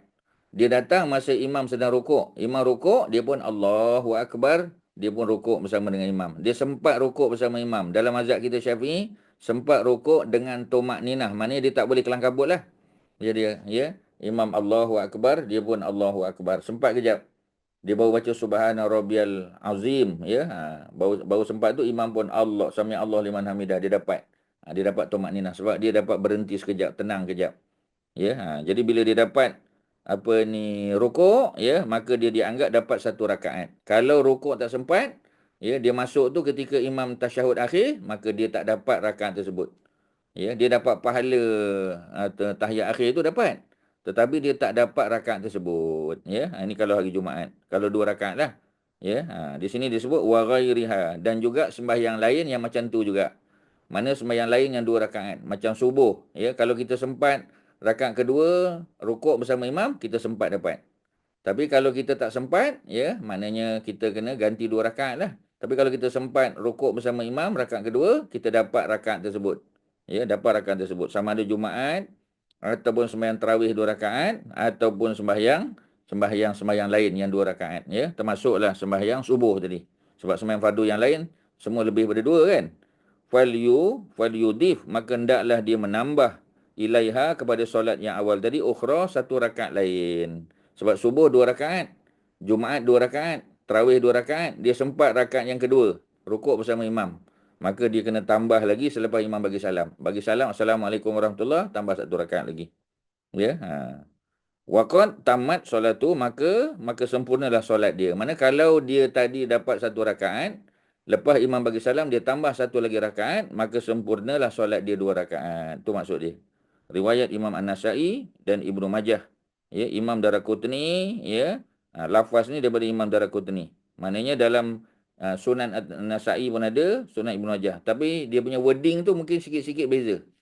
Tapi the meaning is the same. Ya, meaning, ya.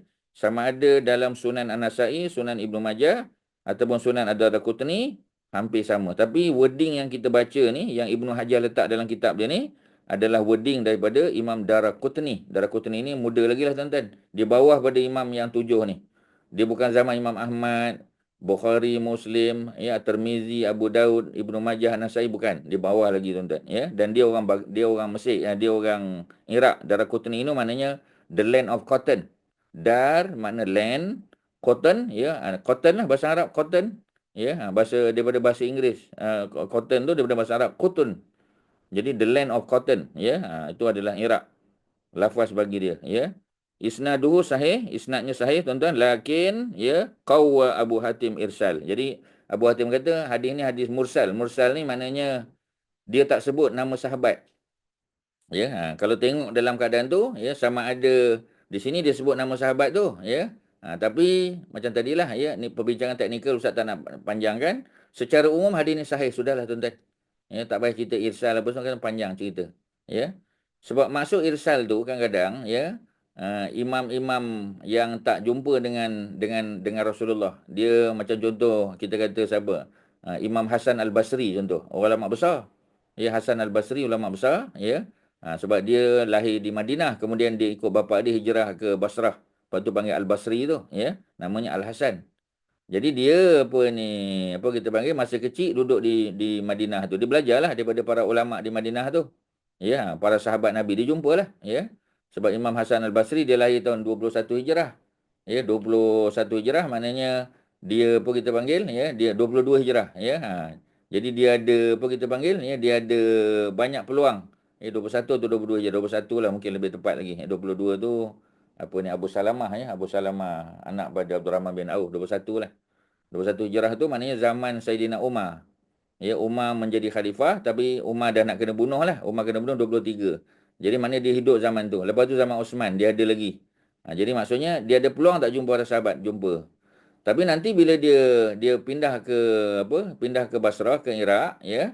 Jadi bila orang tanya dia sebut hadis. Aku dengar hadis begini-begini. Tapi dia tak sebut sahabat yang dia dengar tu. Dia sebut Nabi sebut. Qala Rasulullah dia kata. Sedangkan dia tak pernah dengar daripada Nabi. Dia tak hidup zaman Nabi. Ya, dia lahir tahun 21. Nabi meninggal tahun 11. Ya, mana 10 tahun sebelum dia lahir tu Nabi dah wafat. So, munasabah tak dia jumpa Nabi? Dia tak jumpa. Dia jumpa sahabat Nabi yang dengar hadis tadi. Tapi dia tak sebut sahabat tu. Ya, Imam Syafi'i kata hadis Hasan Al-Basri kita boleh terima. Pasal apa boleh terima? Sebab Hasan Basri itu memang siqah. Dia memang highly reliable, tuan-tuan. Dia bukan reliable je. Memang dia tu sangat reliable. Ya, jadi bila dia reliable, kerana dia lahir di Madinah, ya, dia dibesarkan di rumah Ummu Salamah, ya, sebab mak dia tu adalah pembantu Ummu Salamah. Ummu Salamah tu isteri Nabi, ya. Jadi Hasan Basri ni lahir di rumah keluarga Ummu Salamah. Mak dia tu, ya, jadi apa kita panggil hamba sahaya di rumah Ummu Salamah. Sampailah dia dimerdekakan, dikahwinkan, ya. Dan akhirnya suami dia dapat peluang untuk duduk di Basrah, dia pergi hijrah. Bila hijrah bawa sekali Hasan Basri ni. Tapi Hasan Basri ni masa dia kecil memang duduk di Madinah tu lah. Ya. Tapi dia tak pernah jumpa Nabi. Dia jumpa isteri Nabi je. Jadi kalau apa kita panggil, dia dengar hadis daripada Ummu Salamah, dia riwayat. Dia kata qala Rasulullah. Dia tak sebut pun nama Ummu Salamah. Imam Syafi'i kata boleh terima. Pasal dia ni memang highly reliable. So kita tak ada isu dengan dia. So maknanya kalau dia sebut tu memang daripada Nabi lah tu. Walaupun dia tak sebut nama sahabat. Hadis tu dipanggil mursal, tuan-tuan. Tuan-tuan salin, ya. Hadis tu namanya mursal. Hadis mursal. Hadis mursal daripada Hasan Al-Basri, imam besar, ya, diterima. Walaupun dia tak sebut sahabat Nabi. Patutnya dia kena sebut macam ni. Ibnu Umar bagi tahu, Rasulullah sebut, ya. Ibnu Abbas bagi tahu, Rasulullah sebut. Ummu Salamah bagi tahu, ya, Rasulullah sebut. Dia kena bagi tahulah, ya. Tapi dia tak bagi tahu. Dia terus saja, dia skip nama sahabat, dia terus saja kaitkan dengan Nabi. Itu yang jadi mursal tu tuan-tuan. Tapi kerana mursal tu diriwayatkan oleh Imam Al-Hasan Al-Basri yang tidak dipertikai dia punya reliability dia, ya, maka acceptable lah tuan-tuan. Walaupun hadis tu mursal, ya. Jadi Abu Hatim kata hadis ni mursal. Ya, tapi sanadnya sahih, ya. Jadi okeylah, clear lah tuan-tuan, tak ada masalah. Okey, ya. So perawi dia Imam Nasa'i, Ibnu Majah, Daraqutni, lafaz ini ada daripada Daraqutni. Okey, clear. Mursal tapi Abu Hatim menguatkan kemursalannya, tak apa. Kita dah cerita tadi. Sanadnya sahih sudah. Kedudukannya hadis ini adalah sahih. Maksudnya orang yang tertinggal, yang masbuk Q ya, masbuk dalam rakaat solat diperintah menambah rakaat yang ketinggalan. Mana satu rakaat? Okey. Ya. Menyempurnakan rakaat yang ketinggalan adalah wajib. Ya, memang wajib lah. Sebab kalau tidak, takkan sembahyang satu rakaat je, mesti dua. Jadi imam bagi salam, sambunglah, tambah satu rakaat lagi. Tapi kalau solat Jumaat, ini jadi ada isu. Kalau dia tak sempat, kalau dia sempat rakaat kedua waktu rukuk, maka dia boleh tambah satu rakaat. Tapi kalau dia tak sempat, dia datang-datang tu imam dah tahiyat akhir dah. Dia sampai takbir Allahu Akbar, duduk terus tahiyat akhir. Bila duduk tahiyat akhir, imam pun bagi salam. Sempatlah dia at-tahiyatul mubarakah, sempat.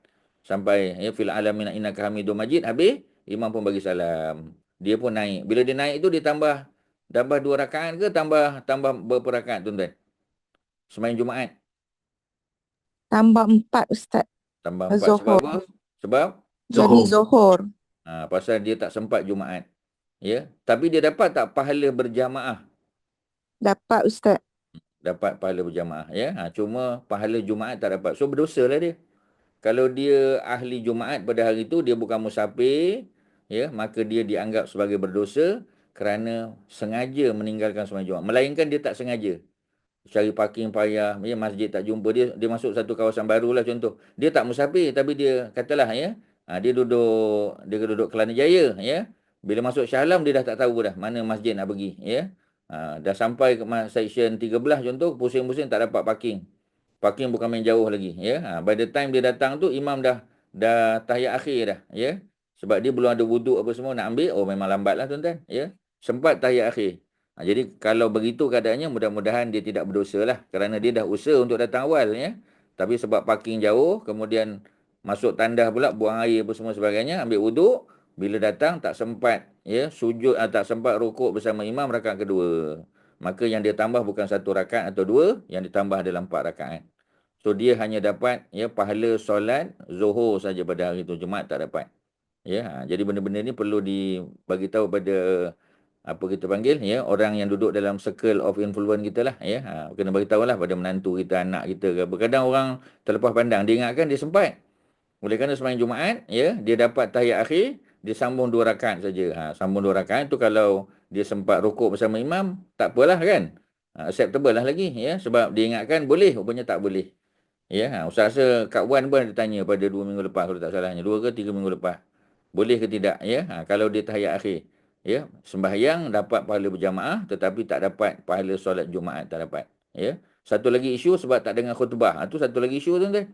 Sebab khutbah tu, ya, menggantikan 2 rakaat Zuhur tadi. Sebab rakaat Zuhur 4, ya, jadi 2 Jumaat. 2 lagi tu duduk kat mana? Pada khutbah Jumaat. Sebab tu khutbah ada 2. Khutbah pertama duduk dan khutbah kedua.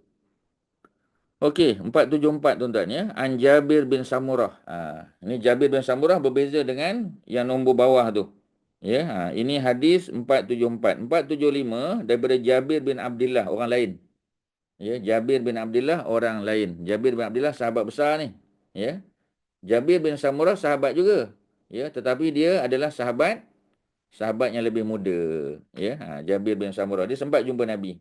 Ya, tetapi dia bukanlah sehebat seperti mana Jabir bin Abdullah. Jabir bin Abdullah perawi hadis besar. Jabir bin Samurah pun riwayat hadis juga, tapi tak sebanyak Jabir bin Abdullah. Ya, nama sama-sama Jabir. Jadi hadis 474, Jabir bin Samurah, ya, meninggal tahun berapa tu? Meninggal tahun 54 Hijrah. Tahun 54. Maknanya dia hidup zaman Nabi, zaman Abu Bakar, Umar, Osman, Ali, zaman Sayyidina Hasan, ya. Kemudian dia juga hidup zaman Muawiyah. Dia meninggal zaman Muawiyah. Ya, jadi 4 tahun, 54 maknanya 6 tahun sebelum Muawiyah meninggal. Ya, jadi dia jadi apa? Dia jadi sahabat besar lah juga, ya. Sebab dia banyak juga dengan hadis. So dia jadi guru juga kepada sahabat-sahabat yang lain. Tapi tak sehebat Jabir bin Abdullah lah, ya. Dia kata anna Nabi SAW kana yakhtubu, Nabi ketika khutbah qaiman, Nabi berdiri, summa jalasa, summa yajlis. Ya, maknanya mula-mula khutbah pertama Nabi berdiri, kemudian Nabi duduk, ya, summa yaqumu, kemudian Nabi berdiri lagi, mana khutbah kedua. Fa yakhtubu qaiman, Nabi juga berkhutbah dalam keadaan berdiri. Ya, kemudian disebut, ya, faman, maka kalau ada sesiapa yang nabba'aka, yang bagi tahu kepada kamu, annahu kana yakhtubu, bahawasanya Nabi pernah berkhutbah jalisan duduk, faqad kadzaba, maka sesungguhnya orang yang cakap Nabi duduk masa khutbah tu adalah berbohong. Ya, akhrajahu Muslim, riwayat Imam Muslim. Dan ini Nabi khutbah pada solat Jumaat berdiri, ya, sama ada Nabi apa kita panggil, ya, Nabi apa khutbah Jumaat yang pertama atau kedua, Nabi dua-dua berdiri. Ya, berdiri ketika berkhutbah Jumaat adalah wajib hukum dia. Ya, bagi orang yang menjadi khotib dia kena berdiri. Kalau khotib tu tak boleh berdiri, gantilah khotib lain. Ya, jadi apa kita panggil, ya, dia punya zaman kita senang tuan-tuan, ya, sebab zaman Nabi memang Nabi seorang je yang mengimamkan solat, yang menjadi khotib, siapa nak dengar orang lain cakap. Sebab tu kita kata tadi, ya, sembahyang Jumaat dikatakan hanya dibuat di Masjid Nabawi saja zaman Nabi tu. Ya, Masjid Quba walaupun ada sembahyang fardu, ya, Masjid Jumaat pun ada, tetapi zaman Nabi hanya Masjid Nabawi saja yang dijadikan sebagai masjid utama, central mosque lah, ya, untuk solatul Jumu'ah, sebab Nabi yang mengimamkan dan menjadi khotib. Ya, kalau sembahyang fardu tempat lain lah, macam Anas bin Malik kan, masa dia sembahyang Isyak, dia sembahyang di Quba. Ya, kalau sembahyang subuh, dia sembahyang di Quba. Lepas pada sembahyang subuh, baru dia datang jumpa Nabi di Madinah. Jadi maknanya, ada tak solat berjamaah di Masjid Quba? Jawapannya ada. Tapi Jumaat, semua datang untuk mendengar khutbah di Masjid Nabawi. Ya, itu dia punya cerita dia, tuan-tuan. Jadi, baru kita faham. Kita kata, betul juga. Siapa nak dengar khutbah orang lain bagi? Dan Nabi ada, duduk, datang jumpa Nabi lah. Ya, macam di kampung Badui kan. Jabir, Musab, apa kita panggil? Muaz bin Jabal. Muaz bin Jabal, dia mengimamkan sembahyang di kampung dia. Ya, tapi macam tadilah, ya, oleh kerana dia nak dengar, nak jadi makmum pada Nabi, dia datang juga. Sembahyang Isyak awal, dia datang jumpa Nabi. Sembahyang Isyak awal, ya. Jadi orang kampung dia petani. Jadi mereka, apa kita panggil, lambat sikitlah, ya. Isyak tu mereka lewatkan. Jabir sembahyang bersama Nabi Isyak di Masjid Nabawi. Lepas pada solat, dia pun terus balik ke kampung dia. Dan bila dia sampai di kampung, orang kampung dah menunggu nak sembahyang Isyak. Jabir Muaz bin Jabal mengimamkan lagi solat. Kita dah baca dulu, ya. Jadi Muaz bin Jabal, ya, dia sembahyang Isyak 2 kali lah. Sekali jadi makmum dengan Nabi, dah selesai. Kemudian dia mengimamkan pula solat orang kampung dia. Sedangkan dia dah sembahyang Isyak. Jadi sembahyang Isyak yang dibuat tu adalah sembahyang Isyak kali kedua. Mana sunat dia tu? Ya, orang belakang sembahyang fardu yang pertama. Boleh tak? Ya, yang fardu ikut yang sunat. Boleh, tak ada masalah. Ya, lebih-lebih lagi kerana Jabir memang telah dilantik menjadi imam di kampung dia. Ya, Muaz bin Jabal. Muaz bin Jabal ni yang paling faqih dalam fiqh, hafal Quran. Ya, jadi takkan dia tak boleh jadi imam di kampung dia. Jadi maksudnya boleh 2 kali sembahyang. Ya, menunjukkan bahawasanya solat berjamaah ni, ya, boleh diulang. Ya, boleh diulang macam Jabir tadi. Jadi imam macam Muaz tadi. Jadi imam pula dia, tuan-tuan. Ya, lagilah boleh. Okey, ya. Sudah tentang khutbah berdiri tadi. Ada soalan? Silakan, tuan-tuan. Ada Ustaz, apa-apa? Ya. so maknanya masa sembahyang Jumaat dekat Masjid Kubah tu tak ada Tak ada solat. bukan, tak ada ni ke, tak ada khutbah ke? Tak semua orang datang ke Masjid Nabawi nak dengar Nabi. So maksudnya tak, tapi dia dah sembahyang Jumaat dekat kampung dia kan? Tak. Ini Kak Suhati tertukar ni. Yang Muaz bin Jabal tadi sembahyang Isyak.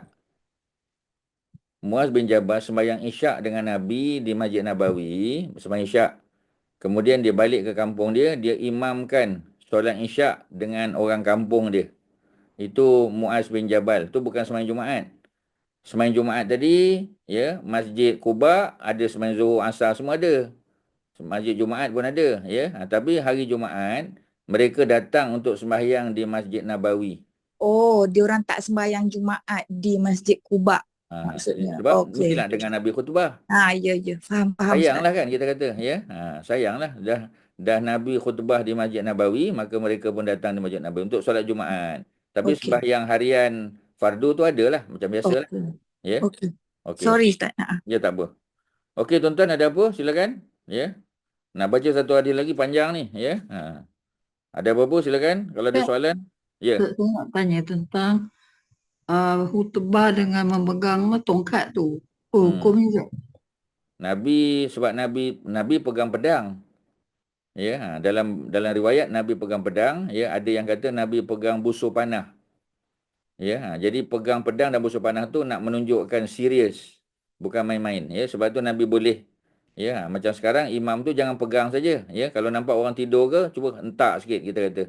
Biar orang kita panggil, ya, terperanjat, bangun daripada tidur. Jadi sebab bila pegang tu ada menunjukkan apa kita panggil seriousness. Ya, bukan saja-saja pegang, ya. Tapi kalau tak pegang boleh, ya. Ada tempat kadang-kadang tak pegang pun, ya. Memang tak pegang. Ustaz tengok kalau kat US dulu, ya, tak ada tak pegang pun, ya. Jadi oleh kerana semua tak pegang, ya, masa ustaz jadi khatib, ustaz pun tak pegang. Dan semua tak pegang, ya.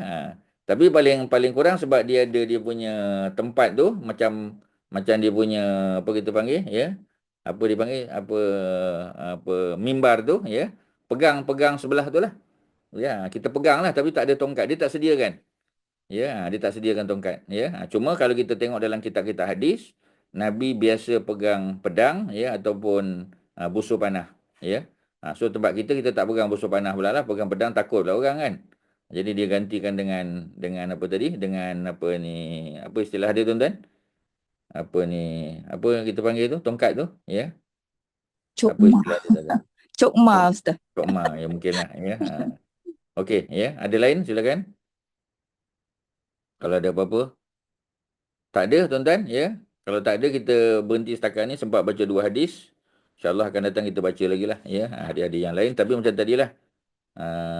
Biasa kalau tuan-tuan tengok ustaz biasa apa kita panggil, ya, mengajar tuan-tuan pendekatan, ya, dia punya metodologi tuan-tuan, ya, pendekatan. Sebab bila kita tahu dia punya approach dia, pendekatan dia, maka kita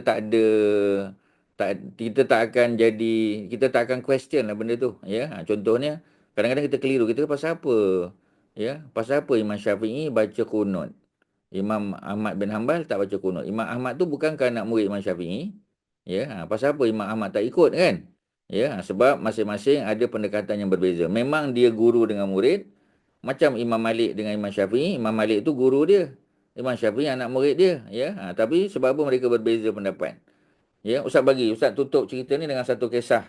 Bagaimana Imam Syafi'i dengan Imam Ahmad cerita tentang Imam Syafi'i dengan Imam Malik guru dia.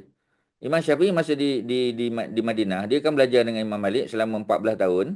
Ya, Imam Syafi'i ni dia berbeza pendapat dengan guru dia tentang rezeki. Rezeki ni kan memang daripada Allah, ya. Tapi kita kena usaha ke tidak? Adakah kita kena usaha ataupun kita duduk-duduk saja pun dapat? Jadi mereka berbeza pendapat, ya. Sebab dalam hadis yang cerita tentang burung tu, ya, kita tengok burung ni dia keluar pagi-pagi, ya, dengan perut kosong. Ya, kemudian dia balik pada waktu petang dengan perut yang penuh perut dia, ya. Sebab dapat rezeki daripada Allah. Jadi kata Imam Malik, ya, kalau kita tawakal kepada Allah, insya-Allah kita dapat rezeki tu, ya. Tapi Imam Syafi'i kata, ya, kita kena usaha. Baru kita dapat. Kalau tak usaha macam mana nak dapat? Jadi mereka berbeza pendapat di situ, ya. Jadi suatu hari Imam Syafi'i keluar daripada Madinah, ya, pergi ke tempat, ya, di mana apa kita panggil ada apa kita panggil ada orang buat apa tanaman lah, ya, buat tanaman. Di sebagian riwayat sebut tanaman anggur tapi kita tak pastilah. Sebab Madinah tak pernah tengok pula tanam anggur kan, ya. Jadi oleh kerana itu maka dia punya apa kita panggil dia punya cerita ialah pergi kebun lah, ya. Senang ceritanya, pergi kebun, dia tolong orang kebun tu dan dia dapat katalah anggur lah contohnya, sebab walaupun tak logik lah di Madinah tu ada anggur, katalah, ya, anggur. Jadi dia pun ambil macam ambil upah lah. Sebab orang tu tengah angkat, tengah petik apa semua sebagainya, Imam Syafi'i pun tolong dia. Bila Imam Syafi'i tolong, ya, bila dia dah tolong selesai, maka orang tu bagikan upah pada Imam Syafi'i dalam bentuk anggur tadi. Tak tahu berapa banyak lah dia dapat. Ya, Imam Syafi'i pun seronok lah. Ya, dia nak bagi tahu pada Imam Malik, inilah bukti keluar pagi-pagi, ya, cari rezeki, kemudian dapat rezeki dalam bentuk upah tadi. Ya. Kemudian dia pun balik jumpa Imam Malik. Jumpa Imam Malik, dia nak bagi tahu lah, ya. Jadi dia nak bagi tahu apa ni, wahai Imam, ya. Nak cerita tentang hadis yang kita bincang tadi, tentang burung yang keluar pagi-pagi perut kosong, balik perut berisi, perut penuh. Inilah yang aku buat, ya. Pagi tadi aku keluar tu tak ada anggur lagi dalam tangan aku. Tapi bila aku tolong buat kerja, aku balik dapat anggur. Ya. Kemudian Imam Malik pun kata apa? Ya. Dia kata tadi masa aku tengah mengajar, ya, dia kata, aku terfikir kalau dapat makan anggur sedap. Ya. Jadi Imam Malik pun dia petik Imam Syafi'i punya anggur dan dia makan. Kedua-dua ketawa, tuan-tuan. Dua-dua ketawa. Sebab apa? Ya. Sebab Imam Syafi'i dia dapat kerana usaha. Imam Malik tak usaha, ya. Tapi sebab orang bawa datang ke dia dapat makan. So, yang mana satu betul, tuan-tuan? Dua-dua betul. Tuan-tuan dapat tak poin dia? Kak Mariatun dapat? Kak Mariatun. Kak Dapat. Norma okey, ya, Kak Nam. Ya, Dapat. macam itulah cerita dia, tuan-tuan. Ya. Jadi maksudnya macam itulah, ya. Mereka berbeza pendapat dari segi macam mana yang dimaksudkan dengan takwa tadi. Ya, takwa adakah usaha ataupun kadang-kadang takwa tu kita tak usaha. Ya, tapi tetap juga dapat. Ya, orang Melayu panggil rezeki terbijak.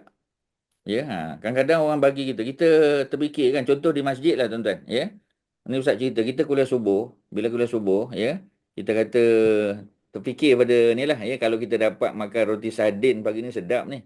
Ya, kita duk sebut dengan kawan-kawan lah, ya, kita dalam kuliah tu lah, ya, kita sebut. Ya, tuan-tuan tahu tak, ya, ada satu kedai hantar, ya, roti sardin. Ya, 20 keping roti sardin untuk jemaah masjid. Kita tak ada tempat. Pagi tu sebenarnya masjid sediakan bihun goreng. Ya, tapi nak bagi tahu, ya, tak payah pergi kedai, tak payah beli, ada orang hantar. Mana nak kata apa tu? Macam Imam Malik tadi. Ada rezeki yang kadang-kadang memang kita akan dapat macam tu, tuan-tuan. Tak payah usaha pun. Tapi macam tadilah, kalau tuan-tuan duduk kat rumah je, tuan-tuan tak dapat. Sebab orang kedai takkan hantar ke rumah. Orang kedai akan hantar ke masjid, ya, kerana mungkin pagi tu dia dah niat untuk bagi makan jamaah masjid sebagai contoh, tuan-tuan. Macam itulah cerita. Ya. Tapi nak just nak add, Jiran hantar Okey, pun silakan. Ustaz. Ya. Macam mana Kak Suarti? Ya, kejap, ya. tapi sebenarnya kan Ustaz, kita nak tu pun kan Ustaz is a satu makna macam Permohonan. yeah, that's right. It's some kind of a doa, you know. Ya. So that is the ikhtiar. Actually we always forget that. Dalam bentuk tu Ustaz. kan, dalam bentuk tu. So sebenarnya orang yang macam setengah orang ni dia tak ada makan apa-apa pun boleh lah. So you don't get anything, you know what I mean? Sebab You tak don't- minta. Tak minta. you don't even aspire to nak makan apa orang apa-apalah apa-apa. Tapi kalau kita ada, then Allah akan bagilah kalau you know it's your rezeki. So actually there must be usaha, dia some usaha. usahanya macam seperti Sadinnya cerita ni tadi tu pun dia usaha dia ya Allah kalau dapat roti sardin sedap. That is a ask Request lah. and ask. Yes, a request. Macam tu lah. Sorry ni sis Mariatun. Sorry. Ya. Okey, Kak Mariatun. Ya, silakan. Okay, no problem. Tak ada. Ustaz kata tadi kat rumah tak dapat juga. Ustaz kadang-kadang jiran bagi. Ya, betul lah, ya. Tapi mungkin bukan roti sardin lah, benda lain lah mungkin, ya. Tapi macam tadilah, tuan-tuan, nak bagi tahu, ya, dua-dua pendapat. Poin besar Ustaz ialah Imam Malik kata kalau tak keluar rumah pun boleh dapat. Imam Syafi'i kata kalau tengok pada hadis, sebab hadis tadi kata, ya, burung ni keluar berpagi-pagi, keluar dengan perut kosong, maknanya dia keluar. Ya, kemudian dia berusaha cari barang pemakan apa semua, dia balik dengan perut yang kenyang. Imam Syafi'i tengok kalau kita tak usaha kan tak dapat. Ya, tapi Imam Malik tak melihat macam tu. Dia kata rezeki ni kalau memang hak kita, ya, walaupun tak keluar rumah tetap boleh dapat juga. Jadi siapa punya interpretasi yang betul? Sebenarnya dua-dua tu betul. Dua-dua betul. Dua-dua betul, tuan-tuan. Ya, sebab tu dalam agama ni, tuan-tuan, banyak benda yang macam tu. Yang kadang-kadang kita kata memang, ya, macam tu lah. Imam Malik pun betul, Imam Syafi'i pun betul. So tak ada isu lah kalau kita kata Imam Ahmad pun betul, Imam Syafi'i pun betul. Yang mana satu lebih tepat, itu Allah yang maha tahu lah. Okey, tuan-tuan, sekadar tu terima kasih, ya, pada semua, ya, Kak Masyitah, pada Haji Nazri, pada Haji Syah dan semuanya. Mudah-mudahan ada manfaat, tuan-tuan. Kita jumpa minggu depan. Wassallallahu ala sayyidina Muhammadin wa ala alihi wa sahbihi wasallam. Alhamdulillahirabbil alamin. Assalamualaikum warahmatullahi wabarakatuh. Waalaikumsalam. Terima kasih. Waalaikumsalam warahmatullahi wabarakatuh. Jazakumullah khairan Terima orang. kasih, Terima kasih Ustaz. Terima kasih semua. Waalaikumsalam. Terima kasih Haji Nazri. Sama-sama. Assalamualaikum. Alhamdulillah. Assalamualaikum.